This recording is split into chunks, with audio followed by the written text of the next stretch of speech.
Hey everybody, welcome to the Dungeoncast. I'm Brian. And I'm William. This is the podcast where we talk about everything tabletop role-playing games. And today we're going over the new D&D 5.5 Player's Handbook reveals from the last week or so. That was a mouthful. Let's go! Yeah. 1, 2, 3, 4. Welcome, adventurers, to the Dungeoncast. Hey, Brian. Hey, Will. How you doing today? I'm good. There's new content. There's new content. And it's true. I don't know. I've been maintaining like a spoiler-free ambiance. Right, yeah. I haven't as well until this last week because I needed to prepare for this episode. Mm-hmm.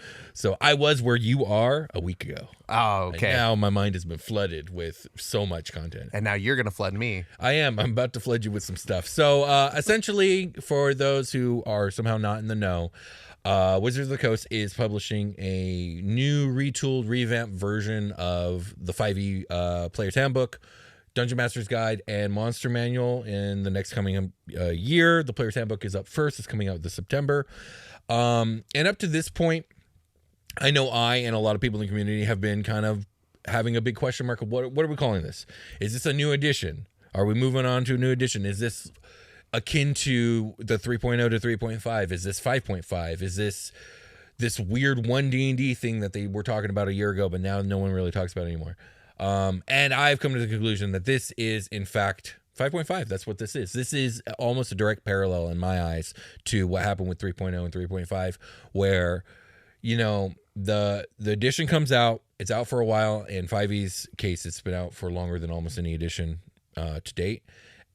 And they have decided to go back to the drawing board, fix a lot of the problems they didn't foresee, redo a lot of the math that they realized was problematic, and fix a lot of the classes that weren't good. And yeah, I think that's been their goal. And I'm going to ask you when we're done here if you think they've at least shown that they're leaning towards succeeding at that.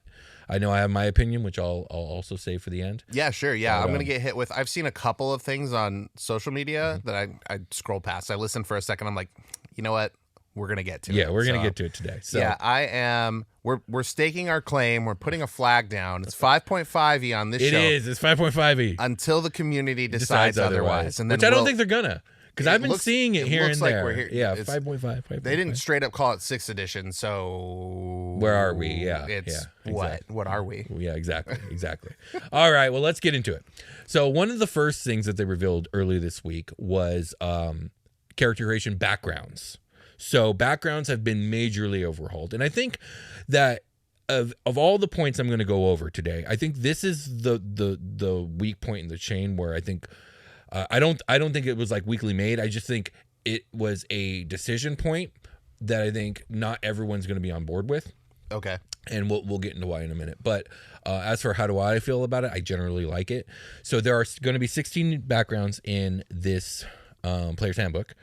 I'm not. I did not see a list of all 16. I do know that some are old ones. I know Acolyte is in it, and it was in the original 2014 Player's Handbook. Yeah. But there's also one called Guide, which was not. So I don't know how many backgrounds were in the original Player's Handbook, but 16 sounds about what it, about right to me. Okay. So the main thing about backgrounds that has changed is they have a much, much more weight on a character's identity and their functionality. Mm-hmm. And it does this in two basic ways. The first way is that your ability score increases or bonuses that you get no longer tied to race, which is now species. It is tied directly to your background. So each background gives you a list of 3 abilities that you can increase in either a +2/+1 or a +1/+1/+1 combination. Okay. So for example, the Acolyte, this is an example that Jeremy Crawford gave. That background gives you the ability to increase either intelligence, wisdom, or charisma in one of these combinations. So you could do a +1 to all 3, a +2 to int, and a +1 to charisma, +2 to charisma, +1 to wisdom, however you want to do it, but you are limited to those 3 ability scores. Cool. Which to me, I think this makes a lot of sense generally speaking. But one of the major complaints I've seen about this is, well, like, what if I want to be an Acolyte fighter? None of these ability scores, except for intelligence, if I go Eldritch Knight, really helps me out as a fighter, and that kind of gimps me as a fighter, and it's an unoptimal choice, and I don't like that. And I can understand that for sure. I will say that they did reveal that in the Dungeon Master's Guide, there's going to be rules for custom backgrounds. I think there are some people that took umbrage with the fact that that custom backgrounds aren't going to be part of the player's handbook. I don't take umbrage with it because I feel like when it comes to custom anything, I think that is in the Dungeon Master's purview, and you need to be working with your Dungeon Master on that. It needs to at least run through them as yes, this is okay. Because what I don't think is okay is for players to just automatically assume that they can do custom backgrounds, and they do it ahead of time without telling the Dungeon Master.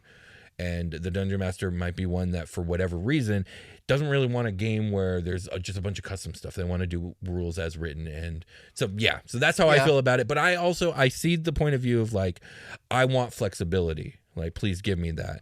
It looks like they're trying to be as flexible as possible while still being limited. Keeping the realism of, like, what an acolyte actually should be, right. And exactly. that's fine. If you, if you took a liberal arts degree and now you want to go do a job in physics, well, fuck. Yeah. You can. Sorry. But are you at a disadvantage? Yeah, you probably could have used some schooling to absolutely. help you with math. Right, exactly. Yeah, so that makes sense to me. Yeah, absolutely. And also, just my last point on this is I think I've made that clear on this show, and I know you know this about me in real life, is I am definitely a subscriber to the idea that creativity flourishes in a box. Mm-hmm. Like if you put just a few limitations on something that you got to work around, your creative work often comes out so much better than if you just had free form, do whatever you want. As the first pass editor on the show, you did say that during the interview with Zoe. Oh, I did. Yes, so that recently came up. That should be fresh for everybody. So now everybody that listens to the show at like the current pace should know that about you. You know what? I want to talk about the interview real quick. So and this will be the last sidebar before we get back into this. Okay. That was a good interview, and Zoe was an excellent guest. And if you guys skipped it because you don't really care for interviews, and that's totally understandable. I do that all the time. I'm telling you right now, go back and check it out. It's probably one of the best interviews we've ever done. Very interesting stuff. Yeah, Zoe was an excellent guest. Yeah, don't skip it. She's got a lot of cool stuff to say, and it's not all D&D centric, but it was all gaming centric. Yes, and it was definitely all D&D adjacent. Yeah, I thought it was a great look, a zoomed out look at what.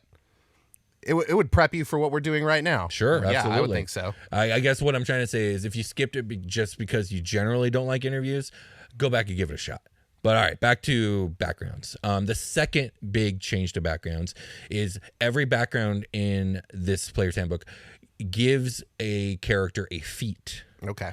Specifically, what are being called origin feats. So there is a list of origin feats, and also, not every background gets access to every origin feat. Your background will have a list of, they weren't specific with numbers, but I'm guessing, 3 to 6 origin feats that your background has access to, right? It's weird, because when I picked a character, I got 2, like, automatically.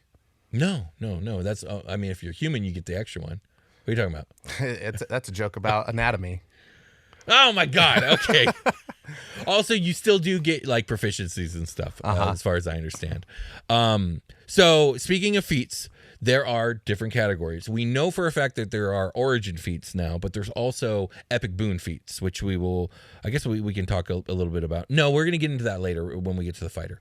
But they're essentially late game powerful feats, right? Okay. I don't know if there are other categories, but I will say if the 5.5 D&D follows anything that 5e has been doing lately, this last year or so, backgrounds have been getting access to level 1 feats that usually have a follow-up level 4 feat that you can choose. That's cool.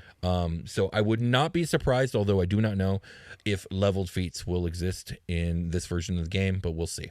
Last thing on feats is they are including 75 in this book, which is a lot more than the original player's handbook.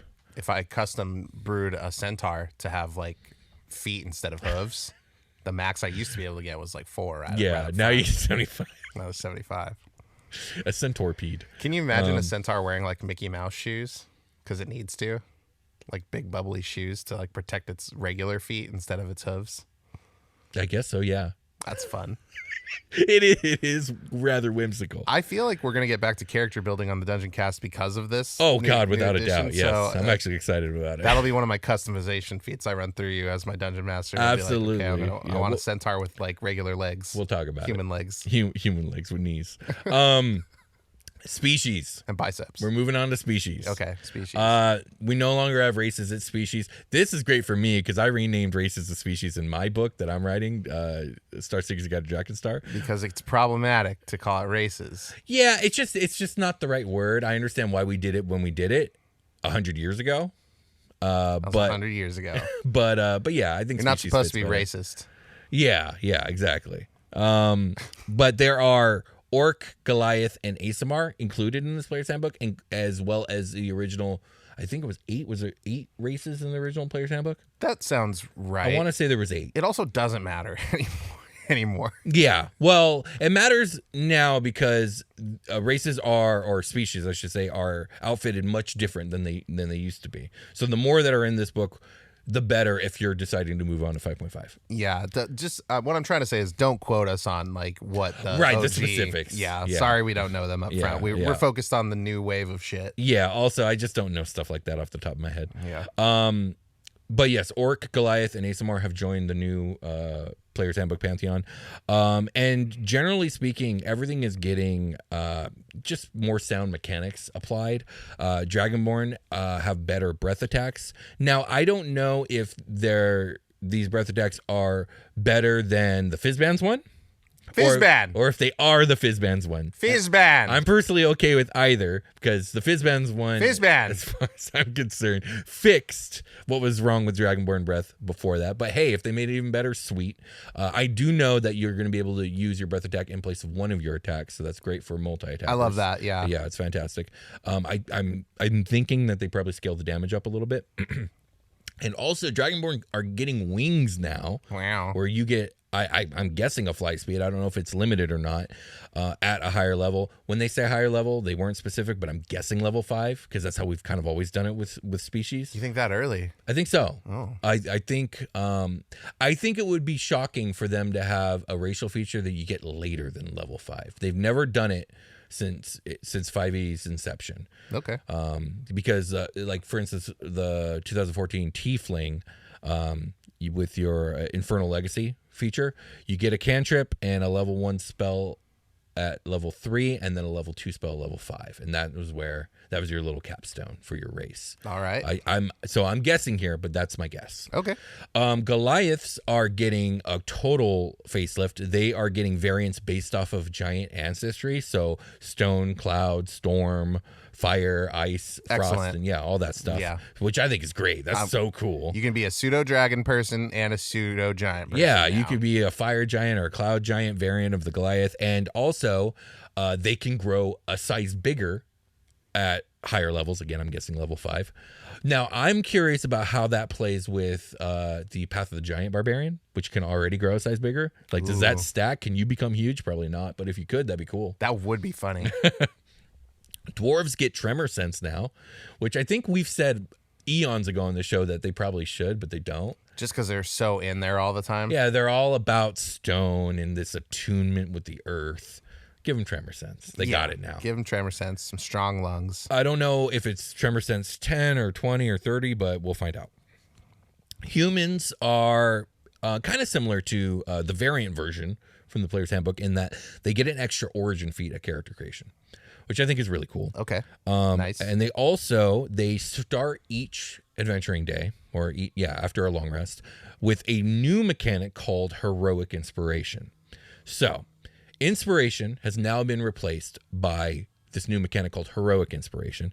And its main difference is that, just to go over Inspiration is you can give yourself advantage on any roll you want. And you can do it after the fact or before the fact. Well, the DM can. Well, the DM that. gives you inspiration. And then you decide use it. when to use it. Exactly. Right, Yes, yeah. that. Heroic Inspiration is similar. It's just that the main difference is that you can use it to reroll any roll a character makes instead of simply giving yourself advantage. So you can reroll damage. You can reroll, any d20, but also damage. Nice. Okay. And you know what? There's features that implement dice. Superiority dice are d10s. You could reroll those if you want. Yep. You use that on whatever you want. The Bardic Inspiration, same stuff. Yeah. So, lastly, on backgrounds and species, is they have said that there will be rules outlining the use for backgrounds and species of previous books. There wasn't a lot of specifics. The only specific I can remember them giving was that you can definitely run a table with, a barbarian from the 2014 book and a wizard from this book, or whatever combination you want. But if you are running a table with players that are using character content from this book, you need to be using the rules of this book, because the characters of the 2024 book will break the game if you're using the 2014 rules, mostly because they're so powerful. Yeah, they've power scaled everybody. It's they will fuck up action economy, and you're going to see that as we get into stuff. Nice. So next up, we are diving into the new big mechanic that they have been highlighting in a lot of these videos, and it is a mechanic called weapon mastery. So weapon mastery is essentially this mechanic where properties have now been assigned to every weapon in the game. And the weapon mastery class feature is required for a character to unlock one or more of these properties. Now, I don't have a lot of specifics. Like I wasn't part of the playtest, so I'm sure there's some insight I could have if I was, but I wasn't.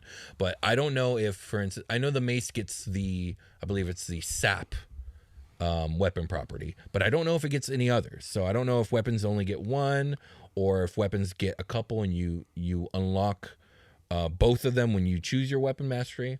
I just know the basics of, if you have the weapon mastery class feature, you can choose a certain amount of weapons that you have mastery in, and you unlock their mastery properties. Right, like even if you're not a fighter, you can get weapon mastery to a certain degree. So there is a list of classes that they've gave a few times that get it. Fighter, barbarian, paladin, ranger, and rogue. Okay, the beat 'em up classes. Yeah, I'm not sure if there will be more, but I do feel like if there are more, it's probably going to be subclass specific. Like I could very much see the warlock pact of the blade getting one. Okay. Right. Yeah. Maybe the blade singer eventually. Not that exists, because that's not going to be part of this. Oh, game. Really? Okay. Yeah. Interesting. We're going to get into the list of subclasses soon. But as far as I know, like right now, it's just the fighter, the barb, the paladin, the ranger, and the rogue. And honestly, I like that because we've talked about it before in the show, the martial spellcaster disparity, and weapon mastery is all about closing that gap, and I think it does an okay job of it. So An example of a weapon mastery property, and one that they gave at the forefront, is a property called Nick, which is applied to daggers. Daggers have this Nick property. And if you have weapon mastery in daggers, you can use Nick, which allows you to make an offhand attack with a dagger without using a bonus action. Oh, what? Okay. So if you're a rogue, this is fantastic because you never get an extra attack, right? Mm-hmm. And a lot of times your bonus action is used up. So you could still get two stabs, get a sneak attack, hopefully, in one of them. And if you happen to have a free bonus action, you get a third one in. Yeah. And then if you're a fighter or a ranger that does get extra attack, you get your 2 attacks, a bonus attack, and then an extra one if you wanted. So, like, this is where I was saying, like, they would break the action economy, is like, this is but one thing. We're going to see a bunch of things that ramp up a character's ability to capitalize on action economy. Yeah, if you were forgetting what's on your character sheet before, have fun remembering this. There is that. There is a little bit extra, but like, I've always been a proponent of 5e is too streamlined. I like a little more chunk. Some nuance. Okay. But some people feel the opposite, so I'm sure this is going to have a lot of different takes. Yeah, okay. But yeah, so moving on. Another example is a weapon property called Graze, which I believe could be applied to axes, but I don't remember specifically. But I do remember that the Graze property allows a player to deal some damage even when they miss. Oh. I would imagine it's like you still deal like half your strength modifier of damage or something like that. That's my guess. Just like a small amount. A small amount, yeah, exactly. You're so good with weapons, like even when you miss, you still kind of get them. You're getting in there. Yeah. The fighter is reported gets by far the most weapon masteries. There were other properties that were named. Topple, which, you obviously you knock someone prone. Vex, which I believe is you impose disadvantage on their next attack. Slows their movement. Pushes them. Sap. No, actually, Sap imposes disadvantage on their attack.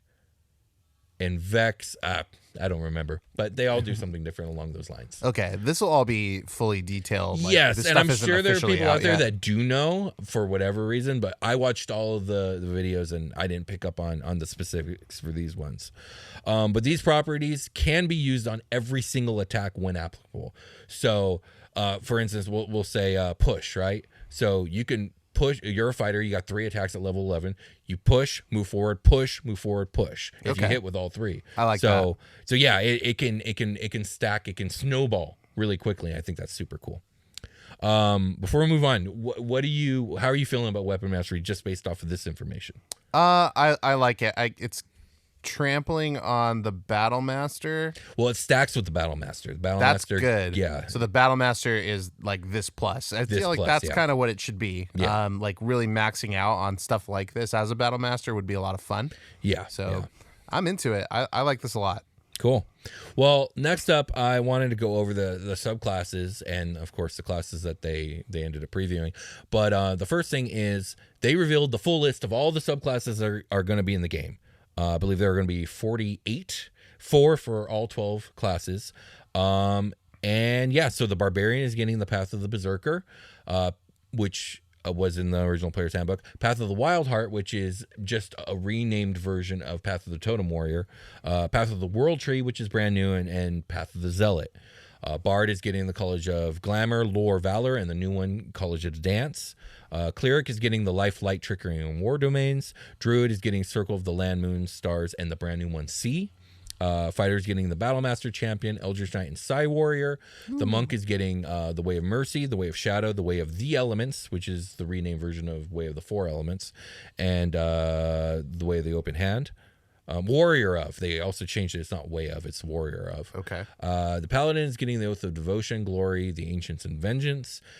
Ranger is getting Beastmaster, Fey Wanderer, Gloomstalker, and Hunter. Rogue is getting the Arcane Trickster, Assassin, Soul Knife, and Thief. Sorcerer is getting the Aberrant Sorcerer, the Clockwork Sorcerer, the Draconic Sorcerer, and the Wild Magic Sorcery. Warlock is getting the Archfey, Celestial, Fiend, and Great Old One patrons. And the Wizard is getting Abjurer, Diviner, Evoker, and Illusionist. I'm excited to do a rework on C4PO. Hell yeah, absolutely. I was the one that stood out to me that I was surprised about was the Clockwork Sorcerer. Yeah. I was like, how did the Clockwork Sorcerer get in here? It was cool. It was cool. I liked it a lot. Yeah, it was cool. It just like, I felt like there might have been some other subclasses that were a little bit more like quote unquote iconic you'd think would make it. But the reasoning I saw someone speculating on, I believe on Reddit, was that a lot of these subclass combinations are like 2 sides of the same coin kind of thing. And in this case, we have the aberrant, chaotic far realm, or no, sorry, the chaotic wild magic and the lawful clockwork magic. So they're like the yin and yang of each other. Yeah, they want those Modrons in the game. I guess so. So all subclasses are reported to have been retooled to some degree, but some subclasses such as the Fey Pact Warlock are said to have been so overhauled they're essentially brand new subclasses. Wow. I also heard that it's the same for the Elements Monk and the Beastmaster Ranger, which makes sense because all 3 of those were really shitty subclasses. So they probably needed the most work. Are you ready to move on to the fighter? Yeah, let's do it. If a fighter gets its own section, or are we gonna do a few? We're doing the fighter, the paladin, and the barbarian today. So Cool. they each get their own section, and each of their subclasses gets a section. Let's talk about it. All right, so the fighter. So they are reporting that the fighter and ranger both top out for the most new features. Fighter still has its extra attacks and action surge, and as far as I know, basically the way it's going to work is if I don't mention it, then more than likely that feature remains untouched. Okay. But otherwise, we're going over changes and new features. Okay. So, first up, weapon mastery, level 1. Fighter gets it. They were not specific on how many, but you get it. Okay. Fighting style, there's now more of them. They're essentially including the ones that used to be in Tasha, so it's all going to be in one place now. And some of them have been buffed. I didn't get specifics on that, but they're generally stronger. Second Wind has been majorly retooled, so now you can use it more often and the number of uses increases as you level. it's also going to be a resource for you that other features can access, starting with this first brand new feature called Tactical Mind. You get it at level 2, where with this feature you can use your second wind charges to add an extra die to an ability check. Ooh. The idea behind this is, the fighter is so focused on fighting and combat. Usually most fighter subclasses have 0 outside of combat utility. Yeah. So this is a way to give them like a way to shine outside of combat of, well, maybe you don't need your second winds today because you're not fighting, you're just rolling around town. Well, now you can use them to make your ability checks better. Shift them to each individual organ in your body. Absolutely. I love that. That's incredible. You get another new feature at level 5 called Tactical Shift. So whenever you use your second wind, which remember, you're going to have more now, like 2, 3, 4 a day, you can move up to half your speed without provoking an opportunity attack. I do feel like they're really trying. So we've made this complaint many times on this show of one of the things about 5e is that at the beginning of the fight, everyone's in different places, and then like melee combat begins. Yeah. And once that happens, everyone's kind of locked in place. Yep. That's where you are. Yeah. That's where you are probably. Why would you burn action economy on disengaging unless you're the rogue? Mm-hmm. Or why take the opportunity attack unless you fucking absolutely have to? Really need to. And then I've seen people get knocked out doing that. Yeah, absolutely. Yeah, it happens. I mean, I know you had to try. Right. And you got fucking super punished for it. Absolutely. Oh, well. So I do feel like a lot of the things we're going to talk about today, you're going to notice they are trying to promote movement for melee characters. Okay. This is one of those ways. So you use your second wind and you can move up to half your speed without provoking an opportunity attack. And theoretically, you're going to be second winding at least once an encounter. So okay, yeah, sure. Yeah. So it's like a nice free reposition. At level 9, we're getting another new feature called Tactical Master. So this one's really cool. You, as a fighter, can replace your current weapon's property to the push, sap, or slow property whenever you attack. So if you are a fighter, you are more than likely going to choose a weapon property that isn't push, sap, or slow, because you're going to just have those in your pocket for free at any time. Absolutely. So it's just really cool because, I'm imagining you probably can get like 2 or 3 by level 9 anyways.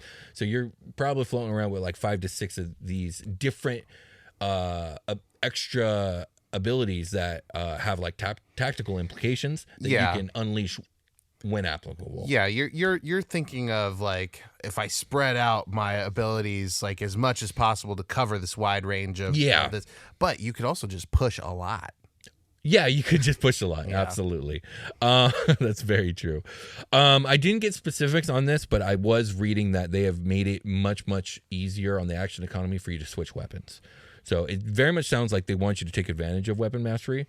Of like, I'm going to push you over here, and then I'm going to sap you, and then I'm going to switch to this, I'm going to slow you.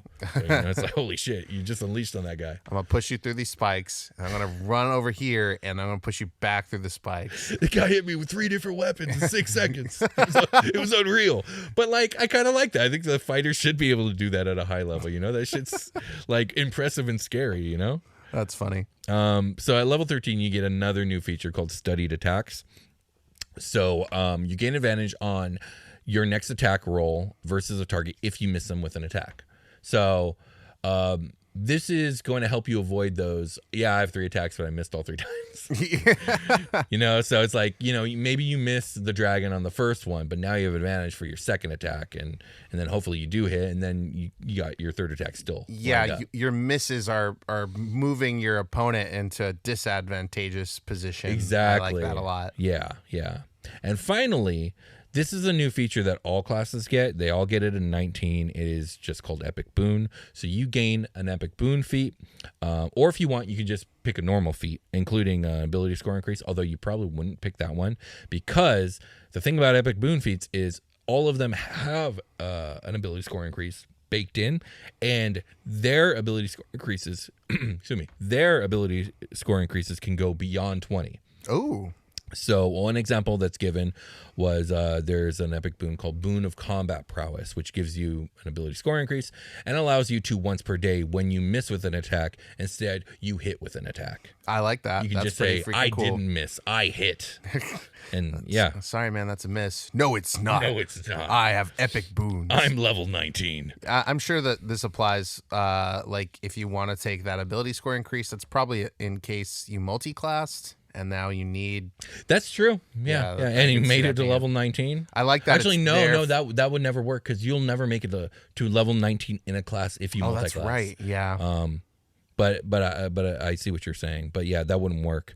But I will say, they at this point they mention that they have implemented some rules for play beyond level 20, and it's with these epic boons where you no longer gain levels, but you do gain more epic boons at specific XP incrementals. And so theoretically, you could get your, strength up to 30 by level 30 by a certain amount of time. Right, in this upper tier of play. In this upper tier of play, yeah. They're like, hey, what if we just keep playing? Put a little 4E back in. Yeah, Don't exactly. Tell anybody. Don't tell anybody. Don't say that, but just do it. But just do it. Yeah, don't use the word 4E. The VTT's here. It's what we were doing before. Let's just fucking... That's so true. That's so true. All right, let's move on to specific subclasses, starting with the Battle Master. The first thing that they changed about the Battle Master is they just added more maneuvers. So you get ambush, bait and switch, commanding presence, and tactical assessment included. Next up, the Student of War feature now gives an extra skill proficiency. Again, they're trying to promote that out-of-combat usefulness. Mm-hmm. And lastly, Know Your Enemy now gives you direct information on targets' vulnerabilities, immunities, and resistances, which is something that probably all we should have done. Yeah, that was like a level 7 thing, right? Yeah, it was like a level 7 thing. It was like you could measure up your foe, and I don't even remember. It gave you vague data that was mildly useful. Yeah, I think maybe you got its HP. Maybe. It tells you how many skulls it conned at or whatever. Right. So, yeah. Next up is the champion, which is actually the one I'm kind of the most excited to talk about.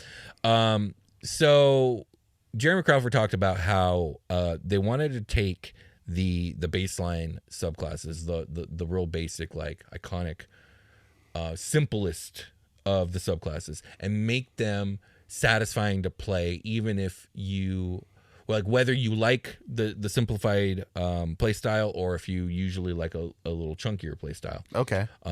And you could be the judge whether they succeeded or not. So the champion gets all the stuff the champion normally gets, but now Remarkable Athlete allows you to move without provoking opportunity attack, which is great, and gives the player advantage on strength, athletics checks, and initiative rolls. Ooh.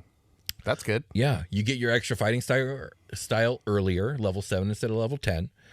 Which I think is useful because I've played a lot of games between level 1 and level 9, but I've played far less games beyond that level, far less. It's games. hard to make it that many times in a row. Yeah, it's so true. So I think you'll see this is a reoccurring thing of them moving features that you would consider more fun to earlier levels. Sorry, I keep hitting your mic. Next up is a new feature that the champion gets called Heroic Warrior. You get it at level 10. You gain Heroic Inspiration at the start of your turn if you do not have it. So you just literally have a reroll every turn. Nice. Yeah. Damn, that's a mechanical, because inspiration from before is just the reroll, or the advantage. The way it's given out is the DM's here you go, buddy. Yeah. Nice work on that encounter. Now you just get it, yeah. And if you're a human, you get it. You get one at the beginning of every day. So you start with one, and then if you happen to be a champion, at the start of each turn, if you've used it up, you get another one. It's like a pseudo luck mechanic, because that reroll could be bad. Yeah, it could be. Or you maybe you didn't need it one turn, so you don't gain another one because you didn't use it. Yeah, okay. Last up is Survivor, which is a pretty late game feature. I want to say that's level 14, 18, it's up there. Okay. But it now gives you advantage on death saves and extends your expanded crit range to death saves. So remember, the champion, especially by high levels, can have a critical hit on 18, 19, or 20. And that includes with your death save. So if you roll 18, 19, or 20 on a death save, once you have Survivor, you pop back up with HP. And you'll have advantage on that. So that's... Yeah. You're going to live. Yeah, you're going to live. It's going to be hard to keep the champion down. Yeah. And just to add to that, they have said that they have changed the rules on popping back up with HP. I don't know if it applies to death saves, but it applies to a lot of other things. There are features where that proc when you go to 0 hit points. Mm-hmm. But before, it was always just you come back up with 1 hit point. Right. Which leads to the problem of they just knock you back down again. Yeah. So they've said that they've changed all of those different features to make it so that you pop back up and can probably take a hit before you fall back down. Okay, that's an important rule to change, mess with. Yeah. I agree. Okay. So next up is the Eldritch Knight. So it's pretty much been improved across the board. The first up is there are no longer School of Magic restrictions, which I think is great because there have been, whenever I've built an Eldritch Knight or an Arcane Trickster, I always hate that I have to pick from a specific School of Magic for like 90% of my spells or all of them. I think with the Arcane Trickster, it's all of them. And I think with the Eldritch Knight, it's like 2 out of 3. Yeah, so, and there's always like every time I go to build an Eldritch Knight, I just fucking decide not to. Yeah, right. This might change your mind. Okay. So that's the first thing. The second thing is War Magic now allows you to replace one of your attacks with a cantrip. So I think before the way it worked was if you cast with a cantrip as a bonus action, you can make an attack. Now, at level 11, you have 3 attacks. Now, one of your attacks can just be a cantrip, and you still have a bonus action. That's cool. That's pretty cool, right? So this last one is one that I love the idea of. I just wish they had gone a little further. And improved War Magic allows you to replace 2 of your attacks with a level 1 or 2 spell. Oh. Which sounds good, except for you don't get this until like level 18 maybe? I would hope it would be 18. late. Yeah, like that seems right for this. Yes, except for one thing. The problem with that is at level 18, a level 1 or 2 spell is probably going to be not as good as just basic attacking with your +3 awesome fucking weapon. With a weapon mastery now, Yeah, especially with the weapons doing all the cool stuff. Exactly. Maybe not. So my thing is, I was looking at it. The Eldritch Knight doesn't even get level 3 spells until level 13. And you don't get this ability till level 18. So I'm like, why not just allow level 3 spells? Because they only get 3 of those fucking slots anyways a day. So let them bomb a few times. Level 3 spells are really good. They are really good. And there is a big jump from level 2 to level 3 spells. It's true. And like replacing one with an attack. With 2 attacks. You have to replace 2 of your attacks. Oh, 2 attacks. Yeah. Okay. That I was going to say. Yeah, like you have to replace 2 attacks. If it was just 1 attack, I think this feature as is would be great, but because it's 2 attacks, I kind of feel like, you know what, just give the Eldritch Knight that level 3 spell. Because like, how fucking cool would it be to be like, I'm a level 18 Eldritch Knight, I'm gonna fucking blast this squad over here with the fireball and then slash you in the face, and then that's my turn. You know? Okay. I'm interested to see what spells are available for this class that are. Maybe there's new spells that there are new spells, and that is a good point. That is a very good point. For this would they're including 400 spells in this book. 400 spells? 400 spells. That's many. It's very many. Lot of spells. Yeah, lots of new spells. Chris Perkins was talking about how he's been working a lot on new spells. I've been doing so many magics in the background. Everyone's writing books. I'm doing magic. So last up is the Psy Warrior, which is going to be the briefest because essentially it's the same as it was. They didn't, and from my understanding, the Psy Warrior is a really well-built class. I've never played one, but I've heard nothing but good things about it. So, and it came out later than the base book, so I'm not surprised they didn't have to retool it that much. I'm trying to find how many spells we have now. 536 spells according to D&D Beyond. So that's across a lot of books, though. Like it a is. lot of books. All of 5e. Yeah. So they're putting 90%, or maybe not 90, maybe like 80% of all the spells across the last 10 years into one book. I think that's pretty good. That is pretty good. So moving on. You ready to talk about the Paladin? Yeah. Let's do it. So the first thing about the Paladin, and it's something I like a lot, is you now get your spellcasting at level 1 instead of level 2. I was going to say it was level 2 before, right? It was level 2 before. And I like this for my own personal reason, which I think a lot of people agree with, and I like it for the reason that they give. So the reason they give is they want new players who decide to make a Paladin to get familiar with spellcasting immediately, rather than suddenly having it dropped on them in level 2. And I agree with that. I think that's a decent enough point. I think it's fucking hilarious when you have games where like you go to bed, level up, wake up, and I can do magic, and like, oh yeah, like now I can do these things that I did. I don't know. Sometimes like the I'll tell you what. Sometimes you'll be playing Elden Ring and you'll be on a real hard boss, and like you put like 5 hours and you can't beat that motherfucker. But then you go to sleep, and when you wake up, you do it in one try. Sometimes it just happens. That's true. Cognitive reshuffling. There to we help, go. help yeah, you. exactly. So what about the Dragonborn, like growing wings in the middle of the night? Bro, How about that one? I can't explain everything. I do what I can. Guys, I hit dragon puberty. Check it out. They're small right now, but They're only vestigial, but you wait till the morning. Anyways, tomorrow's gonna kick ass, guys. My nubs are coming in. The reason that I like it is I love the Paladin. As we know, it ties for my favorite class. Maybe it's my second favorite class. But one thing I hate about the Paladin is level 1 Paladin sucks ass, and you don't feel like a Paladin. You just feel like a bad fighter, and it really sucks. I just don't like level 1. I'm into what it looks like they're doing here. Yeah, they're making level 1 a little better, right? But yeah, so level 1 Paladin thus far has sucked. But having spellcasting at level 1 would be nice. Mm-hmm. And also, because you get spellcasting at level 1, I'm pretty sure you get smite at level 1 because they've changed the way smite works, and we're going to get to that in a minute. But first, I want to say you also get weapon mastery at level 1. You get your fighting style at level 2 like normal, but you're no longer restricted. So the Paladin was super restricted on fighting styles. I'm pretty sure you only got like 4. Defense, great weapon, dueling, and protection, and that was like it. Now you can actually build a two weapon fighting Paladin if you want. You couldn't before. Okay. So you get access to all of the fighting styles.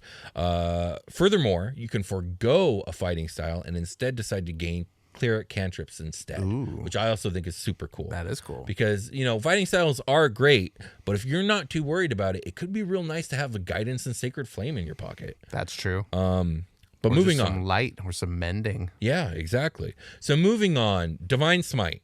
Divine Smite as a feature is now called Paladin Smite. This is because Divine Smite is still a thing. It's just now it's a spell. And the important part of this is it is a spell that takes a bonus action, which means you can only Divine Smite once per fucking turn. That's great. Yeah, you can't just Divine Smite, Divine Smite.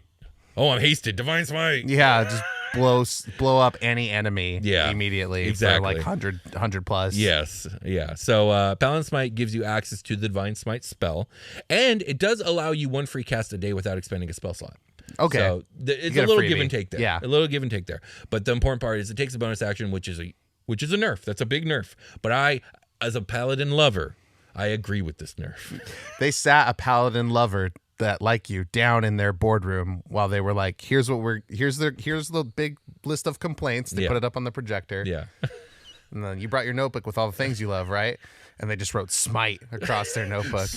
Smite times infinity. They're like, okay, we're gonna need you to. We're gonna need a compromise on this. Yeah, we're gonna need to step you down a little bit. Yeah, I'm sorry, but Sebastian Crenshaw scarred me for life. Yeah, go watch Super Quest Saga, and you can watch Josh Freeland destroy. And there was a wizard and a Circle of the Moon druid on that team. And we were stacked. Which is those are very powerful classes. Everyone knows that those are two very powerful classes. I was strong. And yet I was never terrified of either you or Jake. It was, what the fuck is Sebastian Crenshaw going to do to ruin my day? You know what he's going to do. Yeah, why can't I escape it no matter how hard I try? He's the one punch man of your game. It's so true. The one time I tried to scare the shit out of you guys was I just made 5 Sebastians and made you fight them. I almost killed one too. You did. That would have been fun. You guys did good. All right, moving on. Back to the Paladin. Channel Divinity. So you get it at level 3, which is you did as well in the old version. But now, instead of just getting one use that replenishes on a short rest, you get 2 uses to start your day and regenerate a single use on short rest, which I think is a pretty big improvement. Yeah. Because I think they wanted you to be able to use it twice a day originally, but they didn't foresee that people weren't going to be doing short rests almost ever. And to be fair, like I was there when it happened, and I wouldn't have thought that either, because in 4E you take short rests all the time, but 4E was just mechanically way different. I found in 5E when you're dungeon crawling specifically for a long time, you are going to short rest. Yeah, you are going to short rest. That's for dungeon crawl types of play, which a lot of people don't do. I know. Yeah. As soon as you are not doing that, though, it goes back to like, why aren't we just waiting till long rests? Right. Exactly. Why aren't you? Yeah. Why aren't you? So, and then further along at level 11, you actually start your day with 3 uses. So it moves up a bit. Cool. Divine Sense, which is, they brought it up at this point. So I don't know if you get it at level 3 or if you still get it at level 1. But one thing they did say is instead of it lasting a round, it now lasts 10 minutes. And this is huge because Divine Sense up to this point has been not great. No, it's because of the time limit. It's because of the time limit.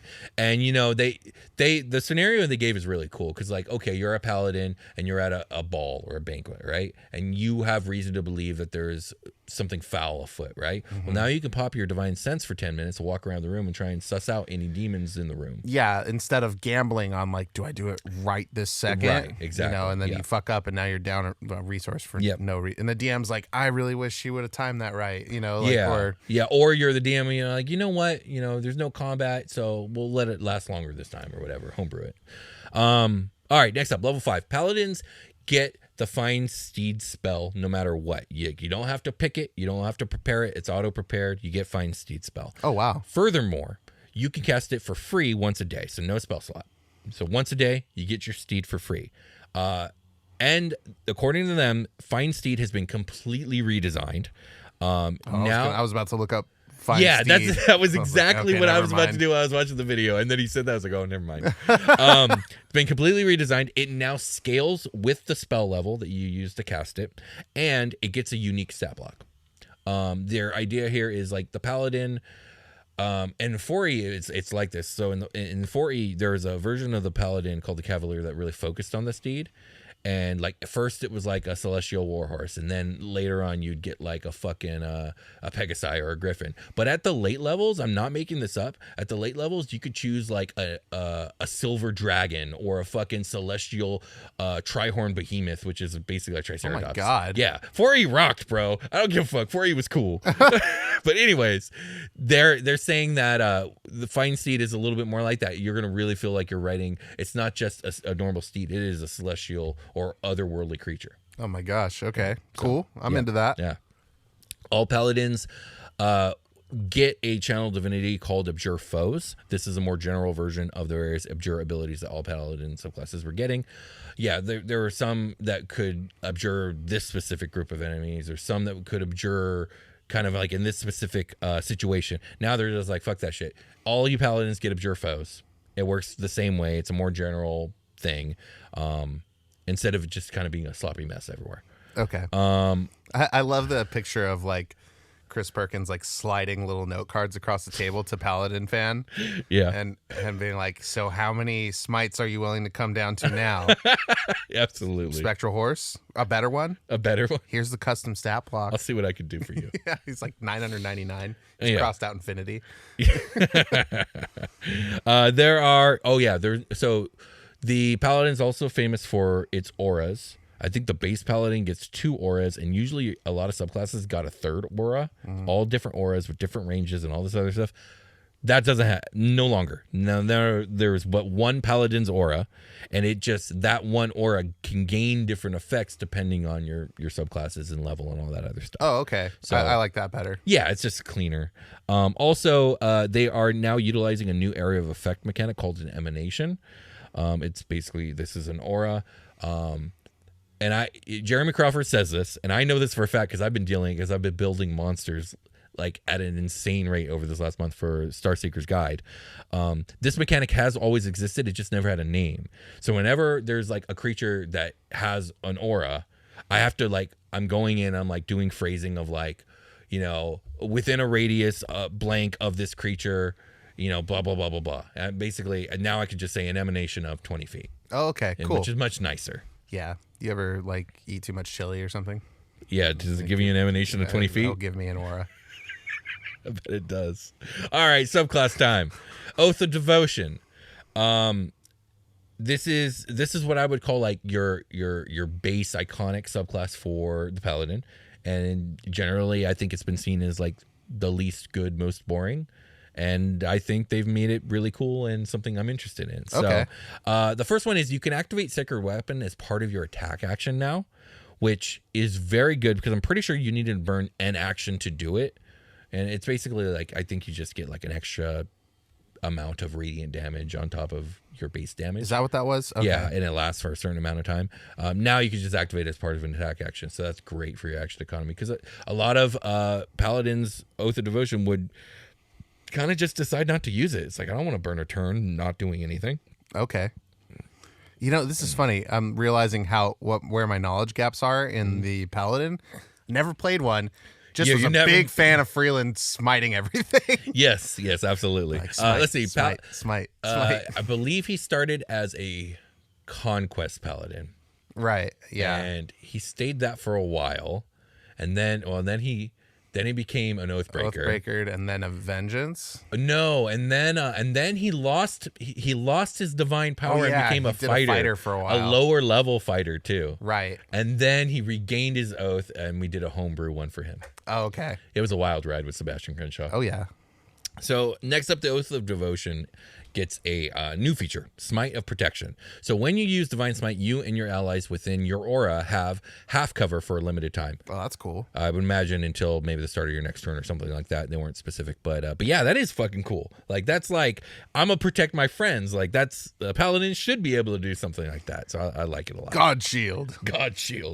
At level 20, your Holy Nimbus feature has been buffed from a full action to a bonus action. So sure, that's your big transformation at level 20. Yeah, I think when they originally would have made that back in 2014, they were like, well, it's really powerful, we'll make it take a full action, not realizing how much that would fuck up the action economy, and no one would want to use it. Right. Okay. So next up, Oath of Glory, which originally debuted in the Theros book. What was it? I forget the name of the book. But Starseeker's Guide to Theros. No, it was something. I have it. It's a good book. I actually like it a lot. Yes, Theros is a very cool setting. Very cool setting. Yeah. So changes, only 2. Number 1, Peerless Athlete now lasts for an hour instead of 10 minutes, so it can help way more with exploration. Okay. And Aura of Alacrity, which I believe is an effect your aura has where it boosts the movement speed of your allies. It used to only work if your ally started their turn there. Now it procs whether they start their turn there or move into it. So much more effective. Cool. Okay. I have fine context clues on what you mean when you say proc, but maybe the others out there don't. Oh, yeah. It just means when you activate, I guess. Yeah. Sorry. Never really thought about it not being common knowledge. It's new language, I think, on the show specifically. I haven't heard you say it before. Yeah. No, okay. I don't know. Just want to get everybody on the same page, including Sounds me. I was like, I think I know what you're saying, but it's not like... Yeah, it just means activate. It's a gaming term. Right, yeah. Mostly, I guess it probably derived from like MMOs when you have like your cooldown rotations. Yeah. Like, that's what I think it would have come from, but I don't know. It's been part of my lexicon for a while, I guess. Is it short for... Don't know. Something? No idea. Okay. We could look it up later. Okay. Next up, Oath of the Ancients. We got 3 changes here.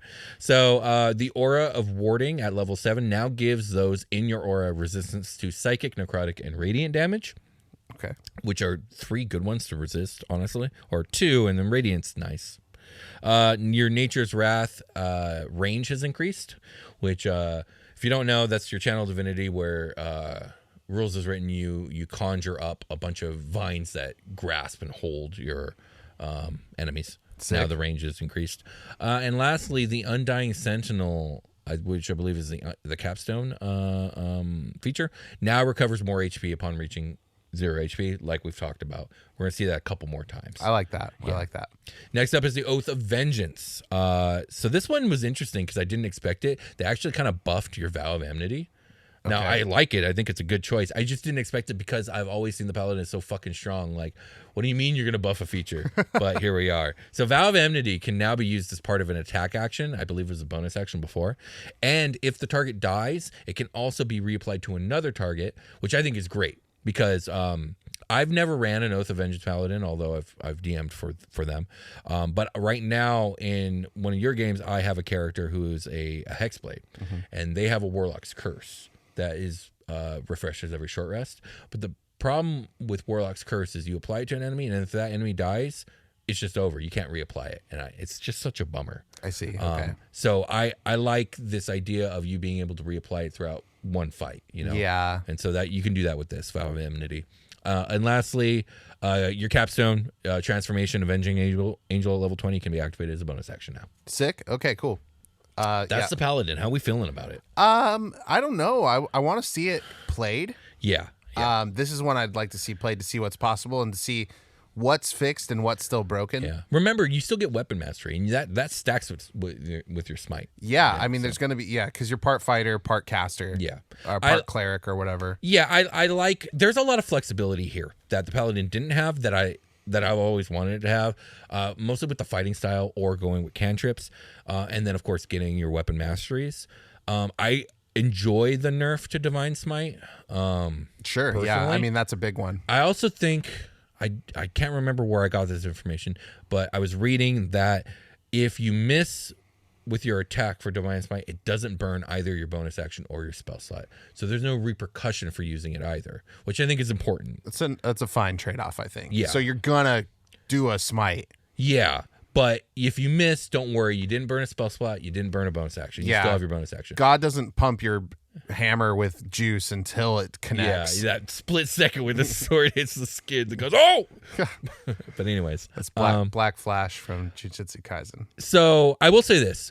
Both of these class redesigns have me the most interested in playing the subclass I was the least interested in before. And I'm spoiler alert, the same is gonna happen for the Barbarian. So before, if you had asked me to play a champion fighter, I would have been like, ugh, I don't really want to. Now I'm like, ooh, yeah, I kind of want to. And if you had asked me if I would play an Oath of Devotion Paladin, I would have been like, I'm good. Okay. And now I'm like, I kind of want to. And the same is about to happen to me for the Berserker. It's hard for me to say what I would want to do right this second, just because it's so fresh to me. Sure, yeah, absolutely. This has been percolating for a week for me. So. Yeah, I've never felt the need to play a paladin ever, not once. They're extraordinarily fun, like extraordinarily fun. I love when there's one at the table, but like it's just not. The role play is not there for me. For sure, I really don't know. Like. I don't know. I feel like I'm far away from a paladin in my personal life. I don't have like a good touchstone of like what I'd want to be or a character I really like. I'm definitely in real life. I am a person who's very strong conviction, so that might be where my affinity comes from. Okay. I guess in the paladin's world, I don't know. It's weird because like I don't like people in real life who are like a paladin. Like I don't like people whose convictions are so strong. And they enforce them on uncompromising, others. Right? Like, that's just not real to me. Yeah. It's just not. I mean, there are people who are like that.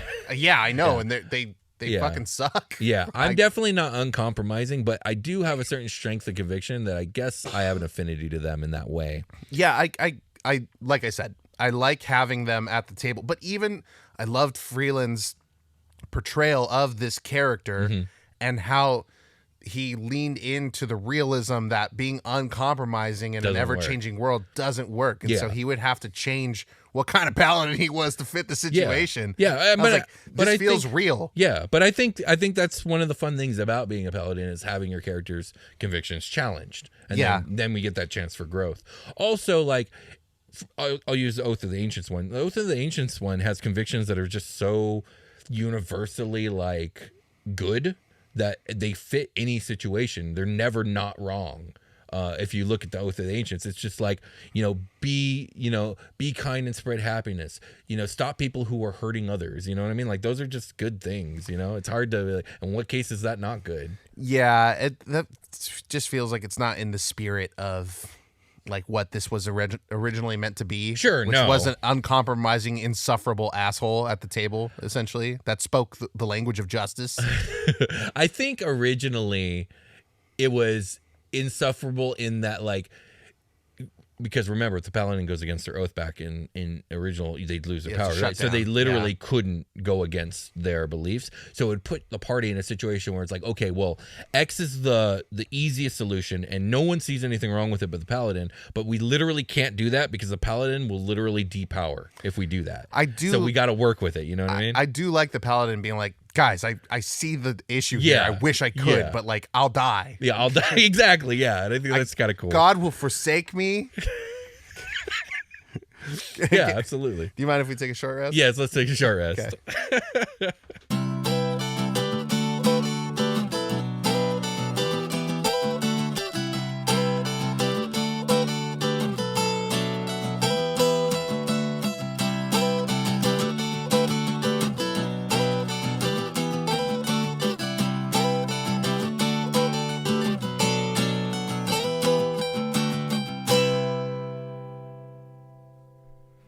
We're fucking back. Indeed we are. Hell yeah. Hell yeah. Is that how we normally do it? I mean, it's not how we don't normally do it.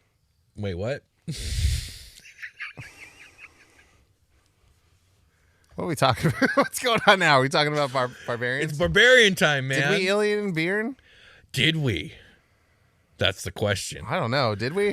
I don't think we did. I don't think we did either. I don't think we did. Because it's going to be out of order now. Because we're saving true. episodes for later where we didn't. Yep.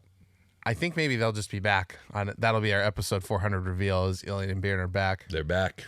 Absolutely. We're taking an Alien and Bearn break. Yeah, not because we want to, but because it just makes the most sense. Because we need to. Also, my voice is still like a little bit on the fritz. Indeed. But you can still support them on patreon.com/Dungeoncast, where maybe we did a thing, an Alien and Bearn thing for Patreon. I'll do it for Patreon. Sounds good. Okay. All right. We talking about the Barbarian? Yeah. All right, let's do this. So the new Barbarian also gets weapon mastery at level 1. And one of the big things that they have done, in addition to that, is they have made maintaining your rage a lot easier. Oh, was it ever hard? It was kind of annoying before. So the main thing, so the way it was before was, you pop your rage, and you now are in a state of you have to make an attack or you have to be attacked. Yeah. And so some people would like punch themselves or stab themselves. Right. Exactly. So yeah, because if you don't do either of those things, the rage goes away. Right. So they've done this in a couple ways. So the first way is, excuse me, in addition to making an attack or being attacked, you can now also maintain your rage when you force a creature to make a saving throw. So the main one that pops out to me is Dragonborn Breath Attack. Okay. Forces a saving throw. I'd say spell, except for you can't cast a spell while you're raging. I'm sure there's a few other ways in which that is possible that I'm not thinking of. But the more important way is that you can also now spend a bonus action to maintain your rage if you need to. Oh. And the idea is like you use a bonus action to enter your rage. Why can't you just focus on being mad to maintain your rage? You just sit there mad as shit for 10 turns. So also, rage lasts for 10 minutes now instead of 1. So being able to maintain it, they want you to maintain it. They want you to have the capability to maintain it. Yeah. Be mad, stay mad. Yeah. It's also, I guess in real life, it seems so strange to only be mad for a minute. And after 60 seconds, you're fine. You're just regular mad after that, yeah, though. I guess so. You're not swole mad. You're not swole mad. You're not well, now you are. You got 10 minutes. You got 10 minutes of being thick as fuck with your anger. Well, one of the reasons they have expanded it to 10 minutes is they actually want you to be able to use your rage out of combat. We're going to get to that in a second. Oh. We'll get to that in a few features. But D&D 5.5e, Barbarian, be mad, stay mad. That's the shirt. Be mad, stay mad. Love it. Level 2, your danger sense has been buffed. So I don't know if you remember what danger sense was, but it was like it was essentially Spider-Man. It was like Spider-Man. You get advantage on dexterity saving throws so long as the thing that is causing you to make one is something you can see. Now they said fuck that shit. You don't even have to see it. You just know it's about to happen. Your spider sense goes off. You immediately have advantage on your dex saves. Cool. So next up, we have a new feature called Primal Knowledge. This is not to be confused with, I believe it's the Tasha's Cauldron of Everything feature, also called Primal Knowledge, because this one's different. You get it at level 3. It gives you an extra skill proficiency, which is nice. Also, while raging, you can use your strength in place of another ability for certain skill checks. And the 2 that they gave examples of were Intimidation and Persuasion. Okay. You can now swap out strength for charisma while raging. Ooh. When it comes to making an intimidation or persuasion check. That's fun. I like being able to sub out which ability check you're going to use for stuff depending on like the scenario. So that's fun. At level 7, you get a new feature called Instinctive Pounce. You can now leap a distance. They were not specific on what the distance was upon activating your rage. And I believe it was without provoking opportunity attacks as well. So this is another one of those. They're trying to promote movement on the battlefield for melee. Yeah. combatants. So when you activate your rage, you can reposition, jump yourself to the Hulk, like the Hulk. Like the Hulk, yes. Okay. Or Venom. I guess Venom does that too. Venom does it too. I mean, it's all superhero over here. We got Spidey Sense, Venom. The Hulk. Next up, all the Marvel ones that can't just inherently fly, they have to hit the ground with their legs so hard that they launch themselves into oblivion. So new feature level 9. Now this is probably the biggest one in a way. It's called Brutal Strike. So this is the replacement for Brutal Critical.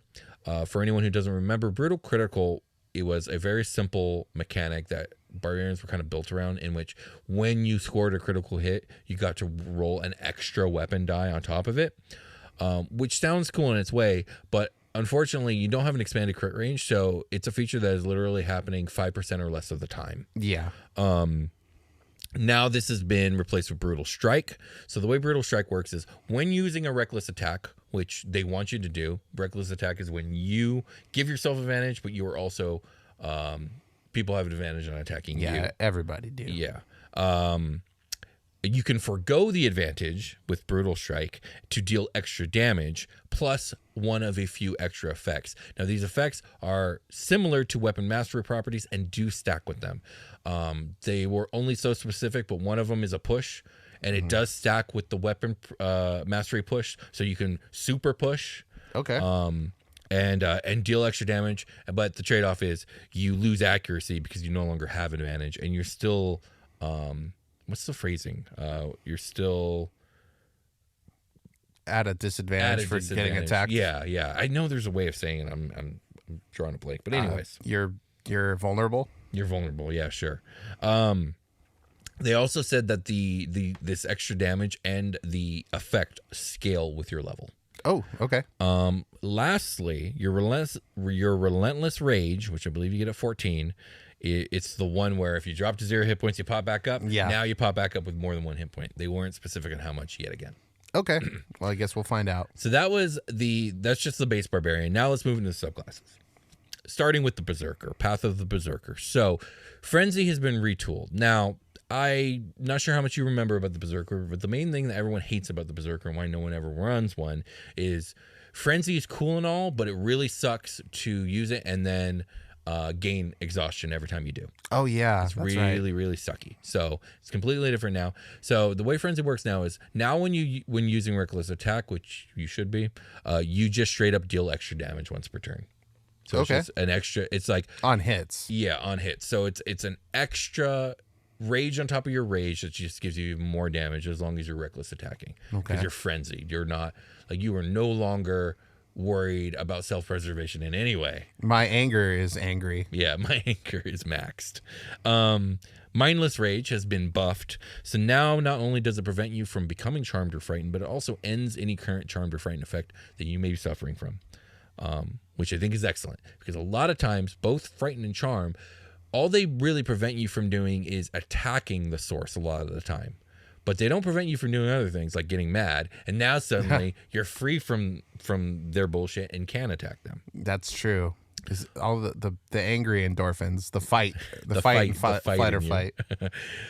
Next up, the retaliation feature, which you originally got at level 14, you now get at level 10.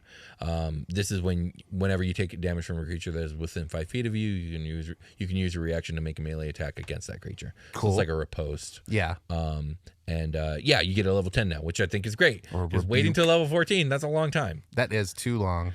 I like this at level 10. Yes, absolutely. So lastly, your Intimidating Presence, which was originally at level 10, has now been moved to 14, but got a big buff. You can now frighten as many creatures as you choose within 30 feet of you instead of just one target, and it only takes a bonus action instead of a full action. Nice. So it's a huge buff. It's actually usable. Very nice. I kind of like this. Good retool. Yeah, the Berserker's been made a lot better. Next up, we have Path of the Wild Heart. Now, this is, again, formerly known as Path of the Totem Warrior. Now, I was already familiar with this naming convention because in Baldur's Gate, it's already called Path of the Wild Heart. Very good. But it has only really 2 major changes, but they're very good. So the first one is you can now choose your animal aspect whenever you activate your rage instead of having to permanently pick your aspect upon level up. Oh. So before it was you would choose bear because everyone chooses bear, right? Mm-hmm. Gives you all the best resistances or whatever. But now you can just, I'm going to activate my rage, and you know what? I'm going to choose today, right this time, I'm going to choose wolf because it's more pertinent this time. So that's the big one. And this applies, I believe, for all of the animal aspects. You get a bunch of them. Like you get like different, how do I say this? Like at level 6, you get more, but they don't, you pick one from both. Okay. Does that make sense? Yeah, I think so. So at level 6 is the next big change where your animal aspects have all been improved and aimed primarily at exploration mechanics.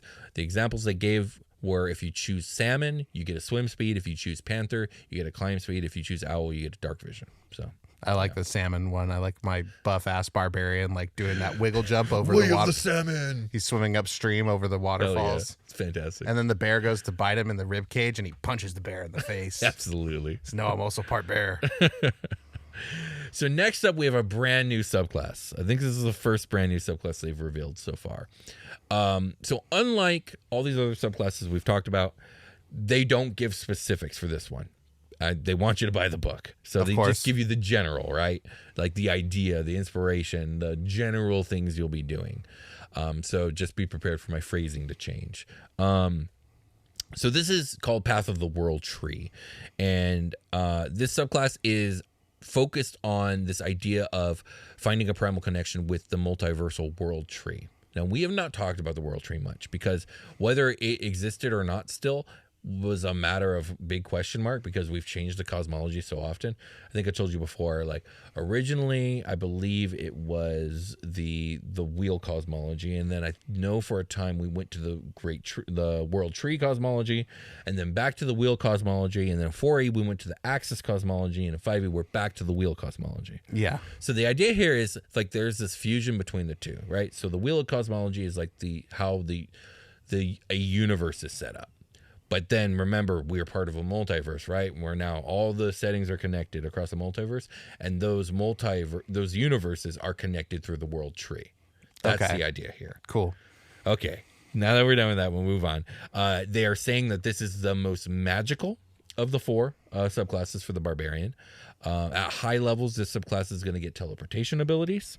The subclass also gets features that focus on buffing the Barbarian and buffing the Barbarian's allies. So it's very much a team player Barbarian. There's also a feature where this Barbarian supposedly can pull enemies towards it using roots of the world tree. Okay. And at some point, this subclass gets the ability to extend its melee reach. Okay. It's all about bridging distances with this Barbarian. Yeah. So you're like a portal or like... The idea is like it's very inspired by Norse mythology and Yggdrasil and this idea that like everything's connected, right? And if you're in tune with this multiversal connection, you know, what is space? You know, you can just bring all things together. I don't know, man. Anger brings everybody closer, so I can stab them. Jeremy Crawford mentioned that of the 4 subclasses, this one is the one that lends itself to a tank build. Okay. So, yeah, that's about the world tree. This is supposed to be a kind of a combination between Magic Barbarian / Nordic Norse Barbarian. Okay, I would love to see everything it has to offer because this is confusing. Yeah, you think so? Maybe I explained it poorly because I was like, oh, this is interesting. It was kind of cool. I mean, I got the vibe they were going for. They're going for like God of War 2 vibes. Going for Kratos here. Yeah, I think maybe it's the world tree thing that's kind of pulling me in. I think it's kind of like Marvel. Like, okay, do you remember the original Thor movie where he explains the world tree to Didn't watch the first Thor. Oh, I like that movie. Yeah, it's a good one. Just skipped it. Okay, well, Thor explains the world tree and about how like all the different like realms are connected through the tree. It's just Norse mythology. Yeah, I see that. Yeah. I'm having trouble making that. I guess if like Thor is doing it, right? Like, right. Okay. Yeah. So Thor is my touchstone there for we this. Go. Yeah, exactly. Thor. Because like when I think World Tree, and I'm having a really hard time not saying World Star, but like I'm thinking Druid or like peaceful, like interconnected. Well, no, the World Tree like, isn't actually a tree. It's I know, not like a plant. Yeah, but like interconnecting and like that's like being understanding. But this is violent. Well, I mean, druids are violent as hell, and nature. Okay, nature's like one of the most violent things in the world. Yeah, I'm like, I'm just struggling with. Okay. With, you're right about that. So barbarians are very much tied to nature, and so we have like the wild heart is very much with animals, right? Berserker is within your inner self and your inner anger. World Tree is like, now we're talking about like higher powers, right? This higher universal law, right? This is like a deeper barbarian. That's not just regular mad. Yes, exactly. Yeah. This one and the next one, the Zealot, are kind of like that, where their anger is based in this like different higher power, right? The Zealot is with gods, and the World Tree is with the cosmos. Yeah. What was the other one? The Tempest. The Storm Herald. Storm Herald, yeah, that was like that's pretty cool. But it was a bad subclass, but it's cool. And they were just still mad. Yeah, they're still mad. They're just mad. Yeah, you're still mad here. Yeah, see, like, okay, just as long as this is gonna take me some time. Yeah, let's just move on. I'll let it sit with you. Okay. All right, last up we have the Path of the Zealot. Which of all the subclasses in all the classes in all the game, this was the one that really relied the most on you dropping to 0 HP. Oh yeah, that's right. You just got a lot of cool stuff if you almost died. Just gotta die. So stay reckless. They've changed a lot of that. Let's see, Warrior. That's another good barbarian shirt. Stay reckless. Stay reckless. I do like that. Stay reckless, my friends. It's a Dos Equis Man barbarian. There we go. Absolutely. Dustin, we need a shirt. We need 2 shirts. You got to be listening to this. 2 barbarian shirts. Stat. Stay reckless, my friends. Warrior of the Gods feature now grants the barbarian a pool of self-healing dice, somewhat similar to a lay on hands ability that the paladin has, but only for the self. Okay. So just extra god juice to really pick you up. I love extra god juice.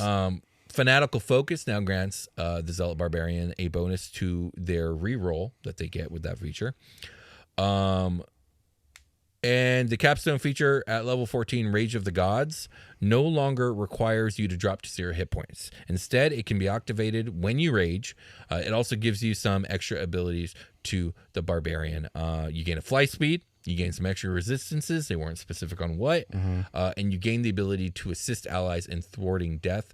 And they were implying that essentially you give them advantage on their death saving throws and stuff. Cool. So yeah. One more barbarian shirt. Here it is. Okay, let's hear it. Zealot barbarian crawling out of a fucking shallow grave, mad for God. Yeah, that's a good one. I like the Stay Reckless, my friends one. I think the best of the 3. That's the winner. But what was the first one? Like Get Mad, Stay Mad? Get Mad, Stay Mad. Yeah, that's a good one. 5.5e. Get Mad, Stay Mad. Get Mad, Stay Mad. I like that. All right, so that is everything that I've seen that they revealed this week. It was a lot. Let's get your thoughts. Do you have them?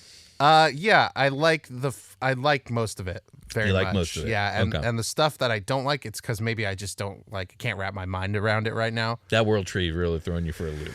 I just, I'm not huge on Norse. I think it's cool, but I'm not huge on Norse mythology. I never really went back and it is cool. Yeah, it's very cool.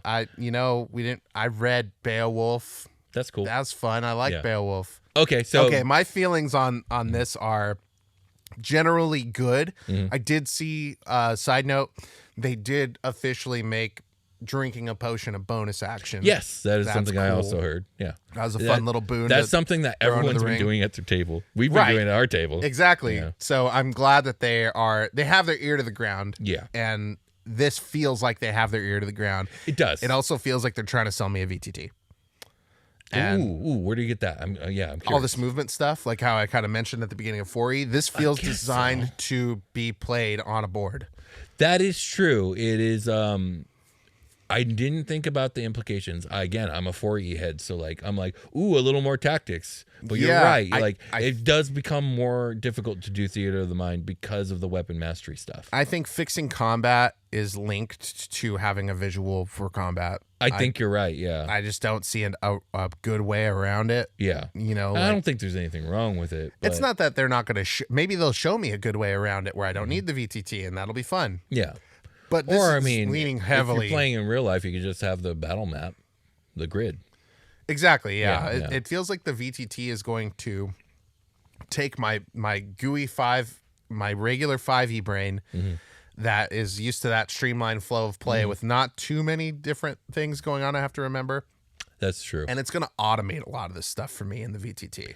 You will automate it for you. And if that appeals to you because you don't want to deal with it, then yeah, the VTT or a VTT, it doesn't have to be theirs. Right. Would probably be pertinent. Yeah, everybody's showing up to a game with their computer and like having to be on the computer. Or I guess that's not like the thing anymore. It was like remote play is big. Remote play is big, and for understandable reasons. Especially with finding players to play a game and show up, like that's the only way I found a Dungeon Crawl Classics group. I couldn't have found that without the internet. Yeah, same with I have playing a 4E game tonight. I wouldn't be able to do that without the internet. So yeah, so like we're just sort of leaning into that, and it's not like it's taking away from the in-person game. No, we just had an in-person game here, and it was great. Yeah, it was a lot of fun, and these are just my thoughts about what direction they're taking this. No, I think that's a good point. I didn't really think about it like that, and I know the reason. It's because I came from 4E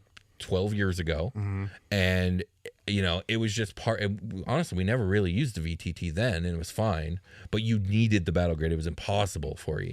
This, I'm not saying it's impossible, but it is definitely more difficult to just do Theater of the Mind. And I remember converting to 5e and switching to Theater of the Mind was trippy for me. I was not used to that, but I got used to it very quickly.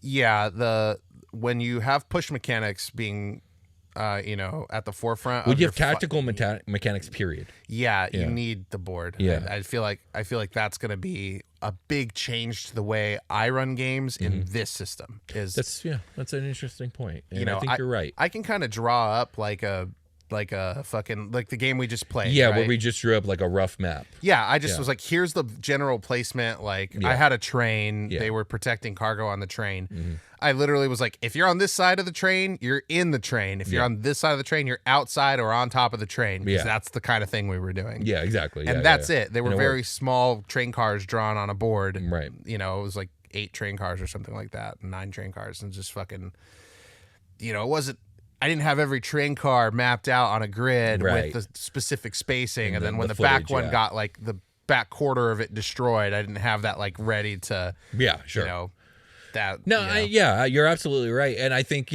with between the weapon masteries and all these different footages of pushing, pulling, and all this other stuff, paired with auras and emanations mattering more, because trust me, they didn't just make a new mechanic to make it. They made it because they want to use it, and they're going to use it. Yes, and I think it's good. Yeah, it's good. Footage matters now. We're still Hasbro wary, like how they're going to microtransact the shit out of whatever VTT they're pushing. Yeah, I haven't even looked at it because I don't want to play into that very much. Yeah, I have zero interest in it, and so I haven't looked into it at all. Like even the games that I play were remote, and we're using Roll20. It's like it's the most basic. Here's a map on a grid. Sometimes it lines up, sometimes it doesn't. We're not worried about it. Yeah, they're going to design this version of 5e, whatever this is. They're going to make 5.5 is going to be promoted in a way that like wants you to use whatever they have. You have D&D Beyond up in one tab. You have the VTT up in the other tab. And maybe not. Maybe you just have the VTT up and it has like, there's cool... stuff for like a Monster of the Week game that I've played in that has like everything you need, like all your playbook stuff, the grid. It's all on one page, and you can kind of like click into, and like a window pops up with your playbook stuff. Okay, and then you click out of it, and now you're back on the board. Yeah, absolutely. Like, there you go. I mean, that's cool. Also, like streaming is a great way people consume the game. Like that's true. Watching Critical Role, watching their favorite streamer on Twitch do D&D stuff. Yeah. And like having the VTT as a visual aid is really good for streaming. And streaming is kind of the forefront of like promoting this game currently. I think you're right there too. Yeah. Even if you fire up Twitch and when you fire up the Twitch app on PlayStation 5 at the very least, you briefly see like a whole bunch of like games and stuff. And one of those is literally the Dungeons & Dragons red box, like pretty front and center on there. There you go. So yeah, you're absolutely right. Yeah. Those are my feelings. I think they are listening to the players of 5e have their fun for a decade and know what's good and bad about the game. Yeah. And they're trying to fix those things. Yeah, I agree. And they're also doing this, like, how do we sell as many fucking $2 transactions as possible? Yeah, I think those are not mutually exclusive. I think you're absolutely right. On like the quality of their changes side, yeah, you're right. Like, we've been playing this game for a while. Everyone pretty much agrees across the board that, though, whether they think 5e is great or good or, you know, not great, we all know it's not perfect, and we all know where a lot of those imperfections, and we agree on where those imperfections lie, even if we don't agree on how to fix them. Yeah.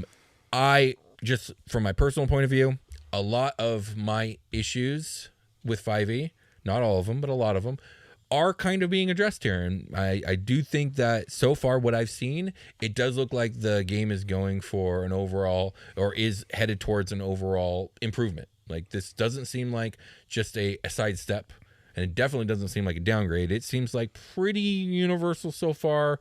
You know, that opinion's not solid yet. There's still a lot more to be revealed. True. But so far from what I've seen, that is the direction it's looking like. And I'm into that. They've been working up to these types of changes anyway. That's not like they're out of the blue. That's true as well. I'm a fan of more tactical combat. Like, tactical RPGs are pretty much my favorite genre of video game. Like, I love tactics. And so having a healthy amount more, but not too much more, is perfect for me, because I don't want it to become like 4E, because I have 4E if I wanted to play that. But it being like one step closer to 4E in that regard is good in my book. I like that. I'm also happy that we're not covering Unearthed Arcana, and haven't really, because of the dumb, stupid bullshit that comes out in Unearthed Arcana that never makes it to this yeah, it never was going to. Yeah, it was never going to. It's just a hype piece, and people talk about it like it's a hype piece, and it doesn't have any bearing on what I'm going to be doing in my games. So I just feel like it's a waste of conversation to have. I agree. Yeah. It is a waste of conversation. Granted, I know that there's reasons that they do it, you know, for the playtest, like for the good of the playtest. Yeah. I just don't want to be involved with it, because I don't want to feel like I'm wasting my time, because that's what it feels like on the player end of things. I just thought, like, it wasn't every Unearthed Arcana that did this, but I just thought the ones that came out that were like, here's some stupid fuck shit, and it's clear that this is stupid fuck shit, and everybody's talking about it. And I'm like, what are we doing? Yeah, we're wasting our time. This is never gonna make it. No, this is never, ever. Yeah, I was so but here's the thing, and I remind myself of this all the time, because I went through this with D&D Next. That's what the between 4E and 5E was called D&D Next, and it was the exact same thing.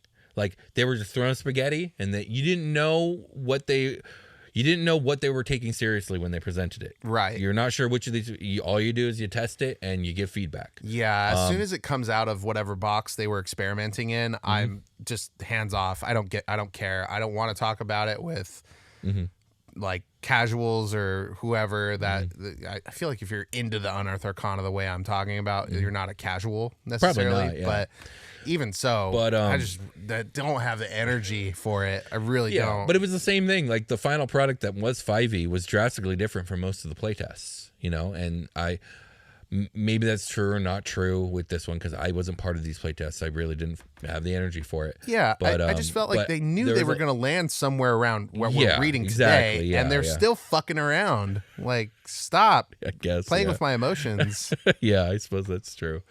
But yeah, I'm calling this 5.5. I am intrigued. I'm interested. I like a lot of the changes. There's very few changes in here that I'm like on. So yeah, I don't really have too much negative to say about it. I'm okay with the timing. It's been 10 years. I'm okay with us deciding to, hey, let's update the rules and make this game better. We see a lot of flaws, and we're ready to fix them. I don't think it's outlandish after 10 years to do a remaster. I know Pathfinder 2nd Edition did a remaster, and no one gave them any guff. Yeah. Granted, Paizo's been a pretty okay company that's not at the forefront of a bunch of stupid shit that Hasbro is. Yeah. And that is fair. And Hasbro deserves every ounce of hate that they get thrown towards them for the dumb shit they do. And that includes Wizards of the Coast, because, you know, parent company and all that. But that being said, the idea of Barbenheimer was cool. I liked the idea of Barbenheimer. And I know Hasbro didn't mean to do that. It was Oppenheimer and Barbie coming out at the same time in the theater. Yeah. People like going to see both in the same day. Yeah. And it was like this culture of event that people on the internet called Barbenheimer. Okay, yeah. What did it have to do? Oh, because Hasbro made Barbie. Owns Barbie. Yeah. Yeah. Okay, yeah. So they didn't mean for that to happen. Yeah. Or maybe they did. Who's to say? Yeah. Like, okay, cool. I just okay, if I'm going to throw a positive in the ring for Hasbro, right? For Hasbro's Exactly. sake, Yeah. it would be Barbenheimer, and it's not something they intended to do. No, they didn't intend it. Overall, Also, what I'm trying to say is fuck Hasbro.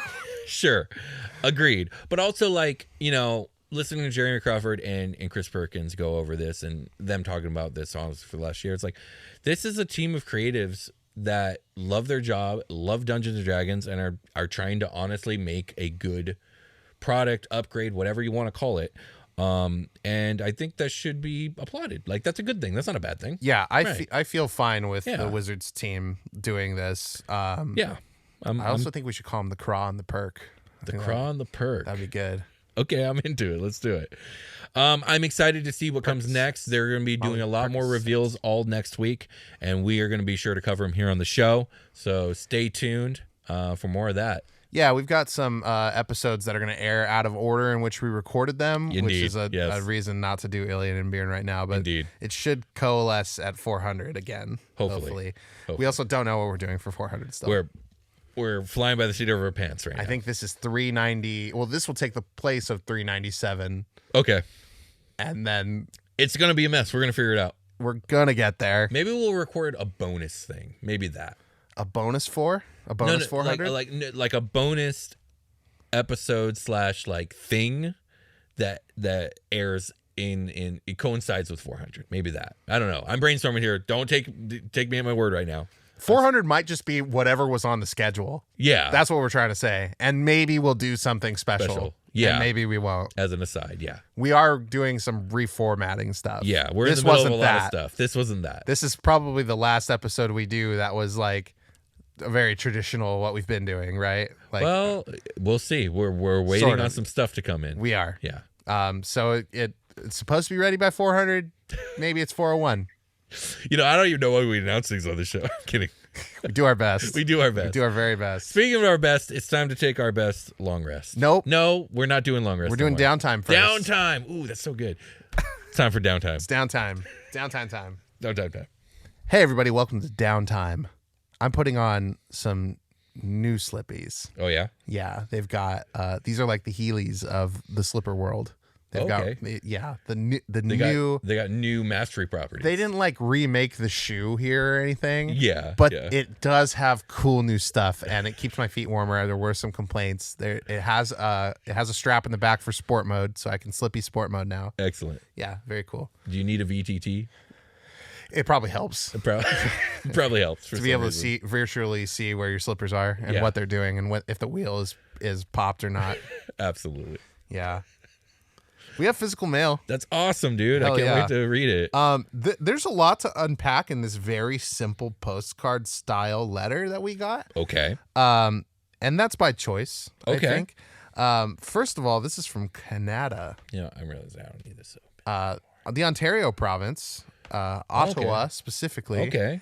And on top of that, they're the stamps that came on this are very Canadian. It's Willie O'Ree, who is the first black hockey player. Oh, really? Who is considered to be the first black hockey player. And you're a big hockey fan, so I'm a big hockey fan right away. And Canada is calling. Yeah, he was a Boston Bruin, I'm pretty sure. Okay, for sure. Bro, this is totally unrelated, and we're not going to go into it any further than the sentence I'm about to say. Okay. But I was browsing a baseball news site, and apparently a employee for the Milwaukee Brewers was hired to assassinate some random person in the UK, some shop owner in the UK. She attempted to and failed because her gun jammed, and then she showed up at the person's house. It shot up the house and still failed, and that's the last I heard about it. Oh my god! It was the most random baseball news article I've ever seen. Sorry, go ahead. Sounds like some Banana Republic stuff going on. Yeah. Anyway, but before we read the letter, yes, proc means a programmed random occurrence. It's a noun. Okay. Abbreviation of procedure, abbreviation of processor, a programmed random occurrence. So okay, you're talking about like generating a thing in a mechanical space, I guess. Okay, so that makes sense. I didn't know that. There's a drop down. I just right know below how it's this been that used. Says, why do gamers say proc? If you are participating in an online multiplayer game, you might see people using the term proc. The acronym is not easy to figure out. What is the definition of proc? Proc stands for program random occurrence. Okay, you guys get it. Like Will is saying it in a way that means to do a thing in a game. That's what it means. You got it. Willie O'Ree, very cool. I saw him. It is very cool. I saw him a bunch, maybe last season or the season before. Anyway, he's very old. I would imagine so. He's born in 1935. Holy shit. Yeah, Willie Mays just died like 2 days ago. Willie Mays just it was really sad. Oh, they actually. I was watching the Stanley Cup final, and they were like, shit, guys. Real strong argument for him as the greatest player of all time, for sure. So I opened up the letter. Yeah. It's from Kyle. Thank you, Kyle. It's got thank you, Kyle from Canada. Canada Kyle. I think it's that's how I know him. From Kyle.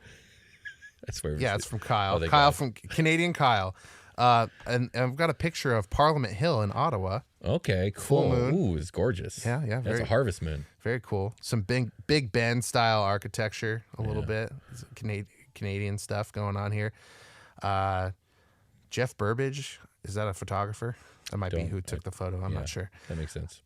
Here we go. All right. I love this. I've read it already when I first picked it up. But it's new to me.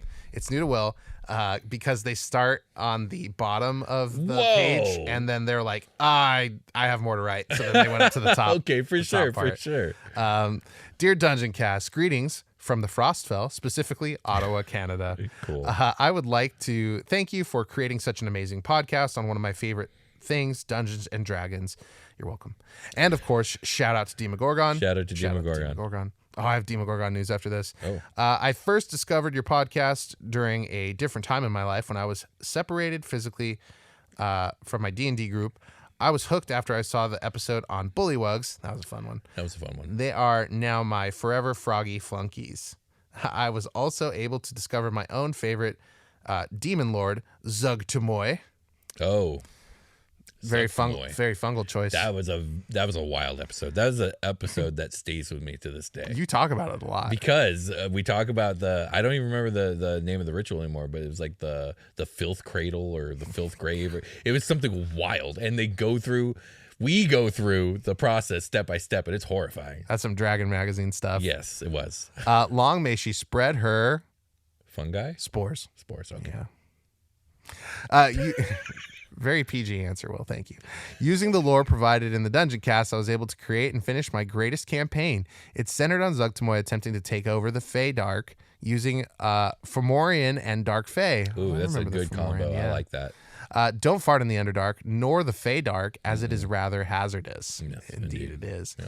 I appreciate... Oh, we have a Don't Fart in the Underdark shirt, finally. Yes, we do. On the merch store. Go check out the merch store. We got 3 of those, actually. 3 different Don't Fart in the Underdark shirts. It's true. And we're about to have a bunch of Barbarian ones, maybe. We'll see. In a few weeks. I know some asthma ones are coming soon. Or they might be live. I got to check. The things I say on the show are not, like, written in stone. They're not promises. None of them are promises. We don't own the merch shop. Mm-hmm. We have a very generous person. Our words are but leaves on the wind. Yes. Make it if you want. Here's a suggestion if you want. Maybe it'll show up. I hope it do. That's all I got. I appreciate the immense work done to keep this podcast alive and will continue to spread word like the spores of Zug Tumoy. All the best. Most Kyle, excellent. Thank you, Kyle. Knight of Zug Tumoy. Canadian Kyle. Thank you, Canada Kyle of Zug Tumoy's Cradle of Filth Grave. Thank you, Kyle Canada. You're awesome. That was great. Will, what do you want to... Did we get any podcast reviews? I feel like if we did, we should read them. We very much probably did. I have not looked recently.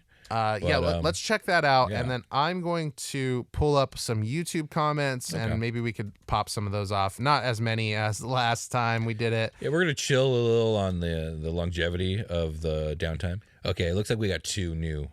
In the month of June, we got 2 new Apple Podcast reviews. Should I read them? Yeah, hit them. All right, let's start with the first one from the Game Killer. 4 out of 5 stars. I don't know what we did to lose that star, but let's find out. 4 out of 5 stars. Still very good.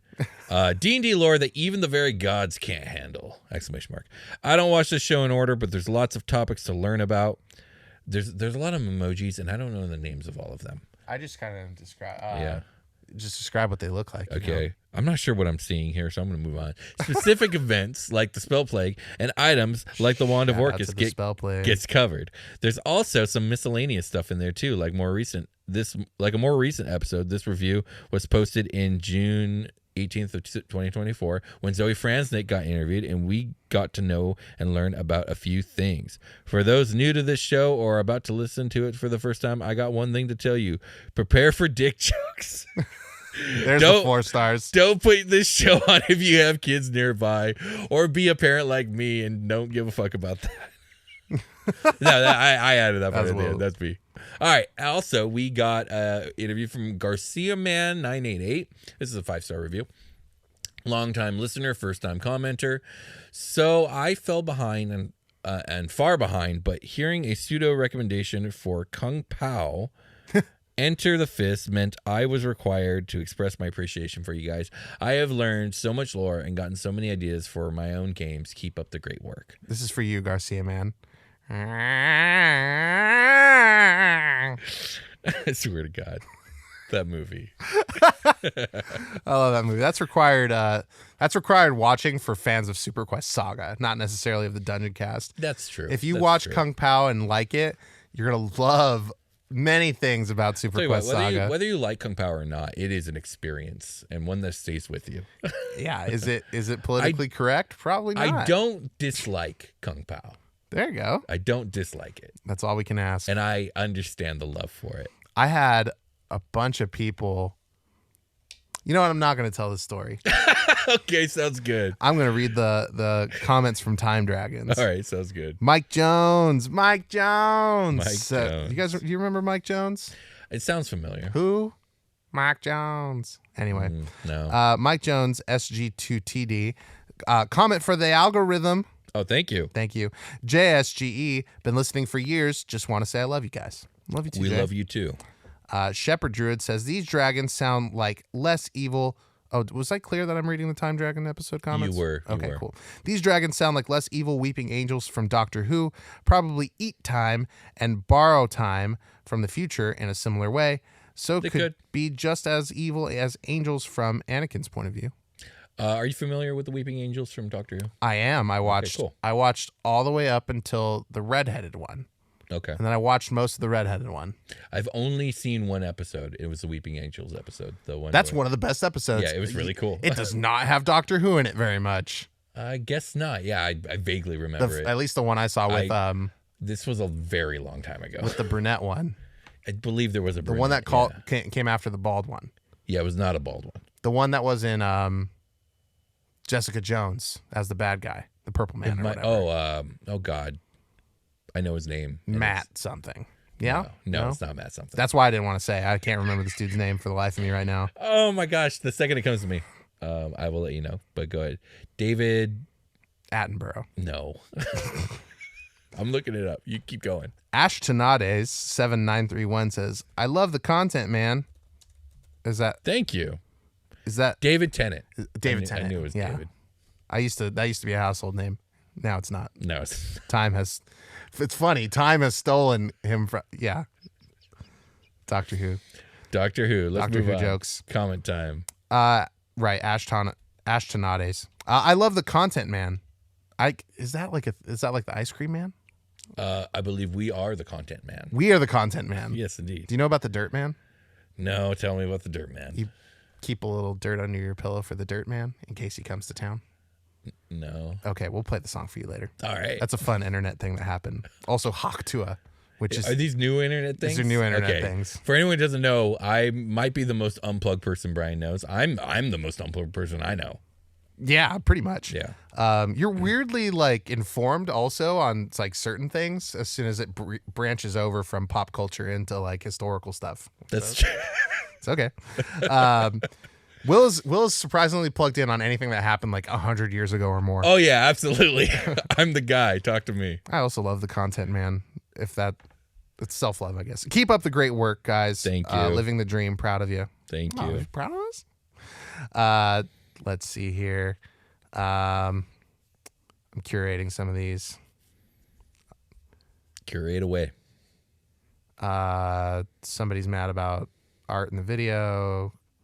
Good example. Okay, here we go. Carlos Costa Cox says, a good example of how time dragons think is Dr. Manhattan in the Watchmen comics, which you might be able to speak on a lot more than me. Yeah, I think that is actually a good comparison. So Dr. Manhattan, blue guy from big naked guy. big Naked blue guy that blows up his homie. Yeah, he essentially becomes a god. Like he transcends time and space and just a lot of the laws of reality. There's him sitting naked on like the moon or something a lot. He can like divide his sentience up across like innumerable copies and be everywhere at once if he wants to be. Like Naruto. There's a very, very lewd scene in the beginning of the movie version where he's having sex with his partner and he's like dividing himself up into a bunch of like, you just see hands everywhere. Oh my God. Crazy. But anyways, I digress there. But yes, so time operates much differently for Dr. Manhattan. He's both, he can see all futures and he can be aware of any place in time at any point.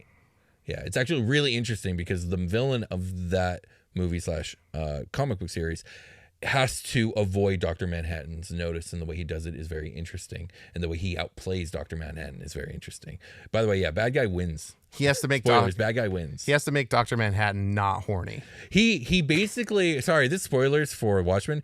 He basically avoids Manhattan's notice until it's too late, and then convinces Dr. Manhattan that he was right all along. Cool. Yeah, it's very interesting. All right. There were two. I was like, I'm pretty sure I just read a comment from Carlos, but I'll just skip that. I was like, okay, I read one from you, Carlos. That's what you get.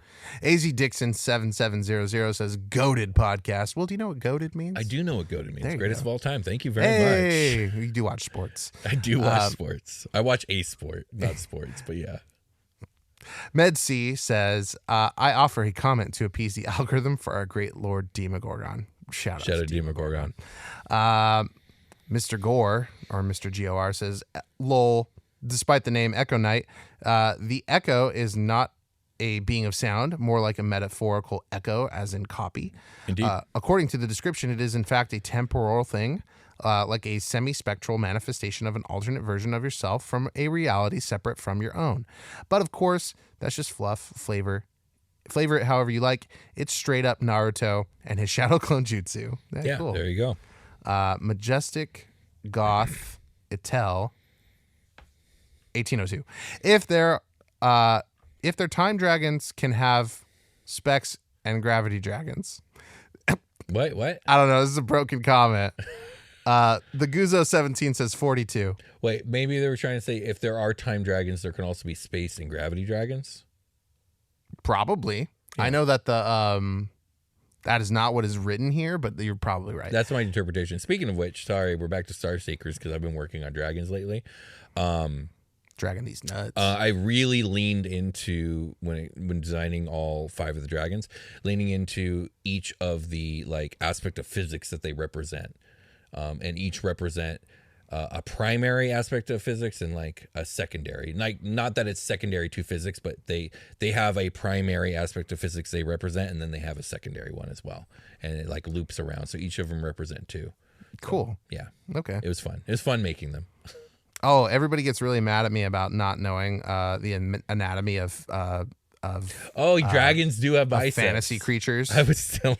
Well, it's not just fantasy creatures; it applies to all creatures. But. Well, yeah, there's it's real life anatomy that has been like printed onto a dragon. Yeah, that's true. But how the fuck should I know? I mean, there's like a made up fucking diagram people are posting of like in Discord. Like, well, so 3.5 details the anatomy of dragons in insane amount. I use it a lot. The only reason I don't know it is because you never told me. I'm sorry. So this is your fault. I apologize. There's only one creature in the world that has 4 knees. It's the elephant. Cool. Good to know. Mm-hmm. I did not take I think I got. No, we probably cut that part out. I don't like school. I didn't like school. I very much like academia. I like knowing the things I need really well. That's what I do. Yeah, I'm definitely I've been called a fact fiend. I'm an information junkie for sure. Oh, this is fun. This is on this episode, my Yu-Gi-Oh friends from back in the day found the podcast. Oh, nice. I had one hit me up on Discord, and one says, "Brian, I miss you. Don't let him get in his zone." I was playing Yu-Gi-Oh around the time when Kanye West and Jay-Z dropped their album, and then he's like, "Don't let him get in his zone." That was definitely in my zone. I don't remember that. It was fun. I used to say it during card games. Oh, okay, cool. Hi, boy Sam. Anyway, there were Sams that dated each other, but they were boy Sam and girl Sam. Oh, gotcha. Anyway, Okay, gotcha. hi, boy Sam. It's good to hear from you guys. And Ray, if you happen to, I don't know. They were doing something with theirs, Dune, and they were like, "Holy shit, it's Brian." That's cool. Yeah, That's that was super fun. dope. Yeah, it's good to hear from you guys. Anyway, Lore Master in 1997 said, mid-episode inspiration, a time dragon named Skynet that has an army of Terminators. I had this really sick Terminator joke that Will set me up for that I had to cut because I said Kyle Reese instead of John Connors or vice versa or something like that. Yeah. I was so sad. I was like, oh, I missed That's it. always a bummer. I had to cut it. I feel you. I'm like, sorry. there's no way I can let was this kind of here. wondering where it went. That was like the time I said something about Vanilla Ice instead of Queen and blah, blah, Yes. blah. Oh, yes. And I had to hear about it. And I Yeah. was like, I'm not going through this again. And you know what? I thought about it at the moment of like, should I correct him now? I was like, no, it'll be fine. No, it was not fine. It wasn't fine. It wasn't fine. And You I'm should have sorry. I corrected should have me. corrected you immediately. I'm sorry. It was sad because I knew. You knew. I knew the thing. I just said it wrong. Verbally made the mistake. Which is what Yeah. happened on this lap. Yeah. So sad. People are so quick to jump on somebody for being slightly wrong. It's so ridiculous. It's so annoying. No, It's part of why I'm so unplugged. I'm just tired of people yelling at each other all the time everywhere. It's online. your boy, slightly wrong. That's me.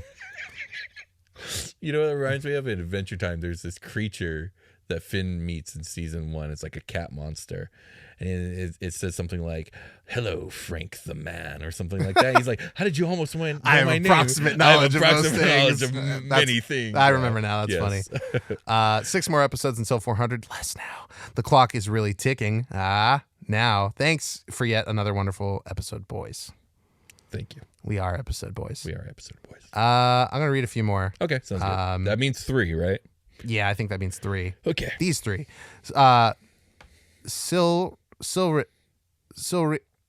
Oh boy. Sorieth.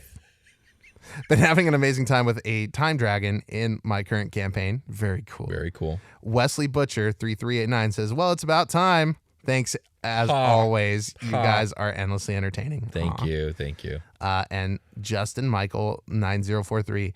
If you like monsters with bite, you should review MCDM's Flea Mortals. Yes. I've been interested in it. I haven't bought it yet. I know it's available on D&D Beyond. But I am very interested because I agree that monsters need some bite, and I've heard nothing but good things about Flea Mortals. It essentially just takes the monster manual and buffs everything. Nice. Yeah, so. Just mostly just stuff about biceps. Dragons having biceps. Brian is wrong. Time dragons Brian, do in fact lift. Brian, how could you? What the fuck, dude? Of course it has a bicep. Don't you know anything? I'm sorry, man. Brian is a time dragon. Hey, I tried to tell you during the episode. You just didn't want to believe me. I said in the episode, not that I didn't believe you, that I did not give a shit. And I'm going to. Did you say that? I'm standing on business and saying once again that I still don't give a flying fuck if these fantasy winged creatures that shouldn't be flying have biceps or not. You're right about they shouldn't be flying, but I do enjoy that they do fly. I want to read this last one. Brian must be a time dragon in human disguise, always having the time to make the episode drag on. My goodness. Love your banter. Just wanted to make a joke. Thank you. Hey Samuel here, 2733 sent that. A Samuel after my own heart. And that's where we'll leave it. Yeah, I thought that one was worthy. call it a wrap there. I scrolled for maybe some of our big hitters that normally comment. I think I did skip a couple of you guys for leaving comments that were too long. Yeah, that's going to happen. We can't read books on here. I forgot to pitch this to Will before we started recording, so I'm going to pitch to him here now. Let's hear it. We like the idea of having continuous giveaways on the show. We do. To help promote YouTube. Maybe our favorite YouTube commenter every once in a while can win like a merch store item or something like that. Yeah, I like Don't that. Fart in the Underdark shirt. Or Will's got a very fun Indeed shirt on today. Yes, I'm wearing the Indeed shirt. Indeed, with a nice little Dungeoncast logo on the sleeve. Roomba shoes, who knows? Yeah. No, that sounds nice. I like that idea. We need to apply structure to it, but I like the idea. We need structure to it. Okay, this is how we workshop things. Welcome, Indeed. Welcome to Behind the Curtain. Indeed. Let's take a long rest. It's time for a long rest. Okay.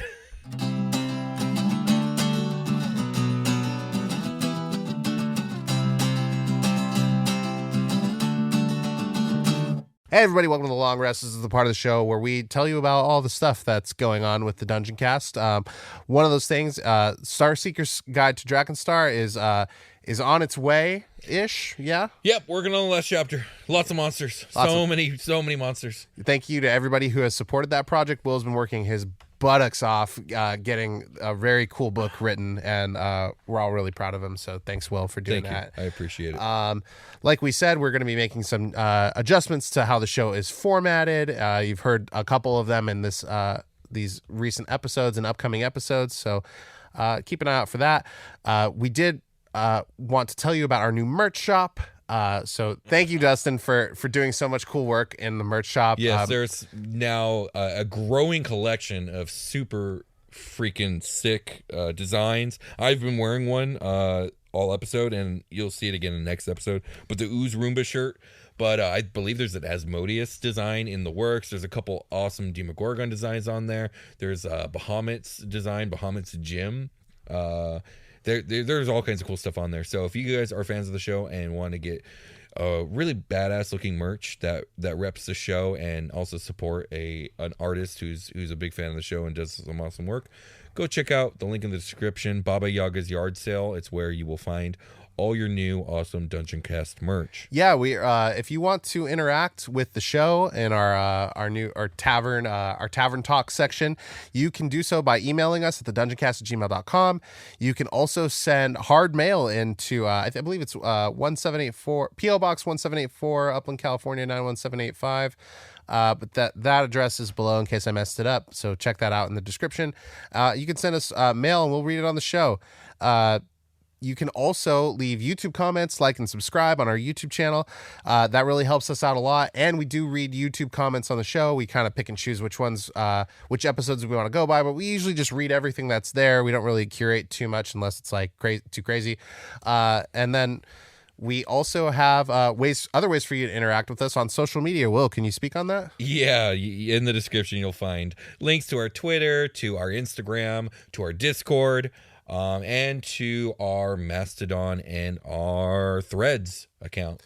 Yeah, I saw some disparaging stuff about Instagram using artists' posts to curate their AI-generated art. Oh, and so I see a lot of artists leaving Instagram right now, and I do not blame you. So, no, I honestly, I'm learning about this right now. Yeah, that's been an unfortunate thing that happened. I'm on Instagram a lot. You can follow me, Sound Good Inc. If you want to come chat with me.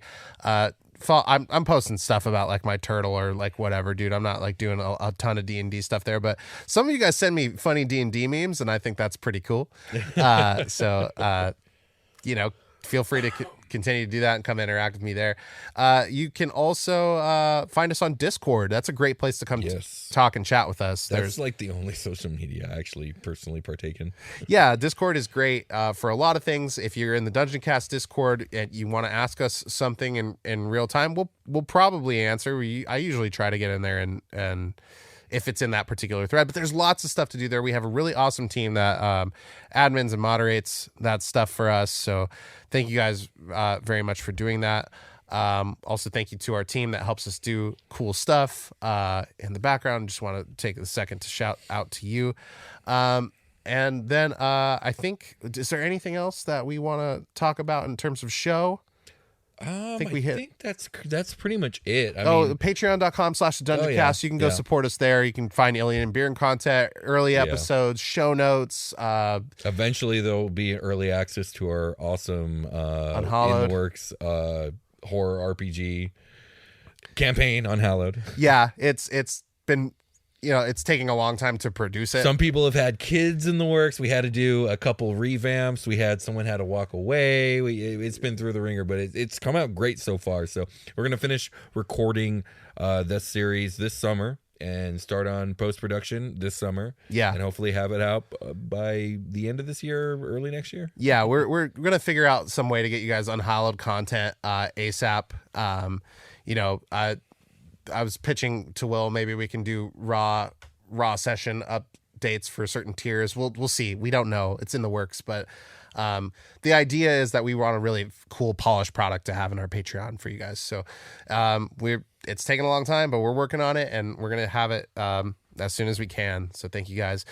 We also wanted to start using our platform to advocate for causes that we think are worthy in Will and I's eyes. So if you guys can, there's a link below where you can donate to the PCRF. That's the Palestine Children's Relief Fund. They provide free medical care to thousands of injured and ill children yearly who lack local access to care within the local healthcare system. We'd really appreciate it if you could consider going to donate to that. And then other than that, I think we have nothing else to give. We're done. I think that's it. I think we'll call it a game. Let's call it a game. We'll talk to you guys later. Bye.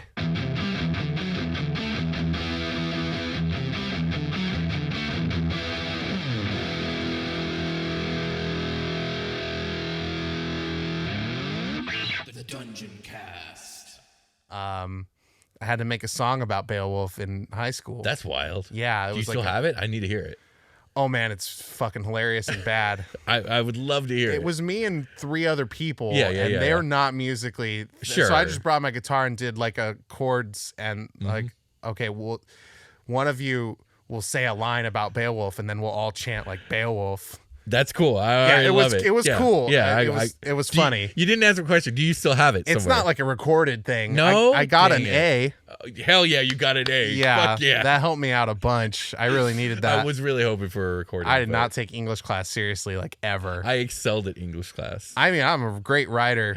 I just didn't give a shit about like the structure of school. Yeah, that's fair. I was the editor-in-chief of the newspaper in high school. I just didn't give a shit about like doing my homework. You're like, I have a job now. Yeah, basically, like I'm gonna stay at I hate high school, but I'm gonna stay here until 7 p.m. making sure the newspaper goes out. That's crazy. That was fucking wild. I was also the only one that could like get my head wrapped around the software we needed to make the newspaper. Okay, for sure. So he gave the class to a math teacher. And he didn't fucking know. He's like, I don't, yeah. He's like, all right, let's make the newspaper. And I'm like, okay, what do we do? He's like, fuck. It's hilarious. All right, back to 5.5. That's probably going to get cut.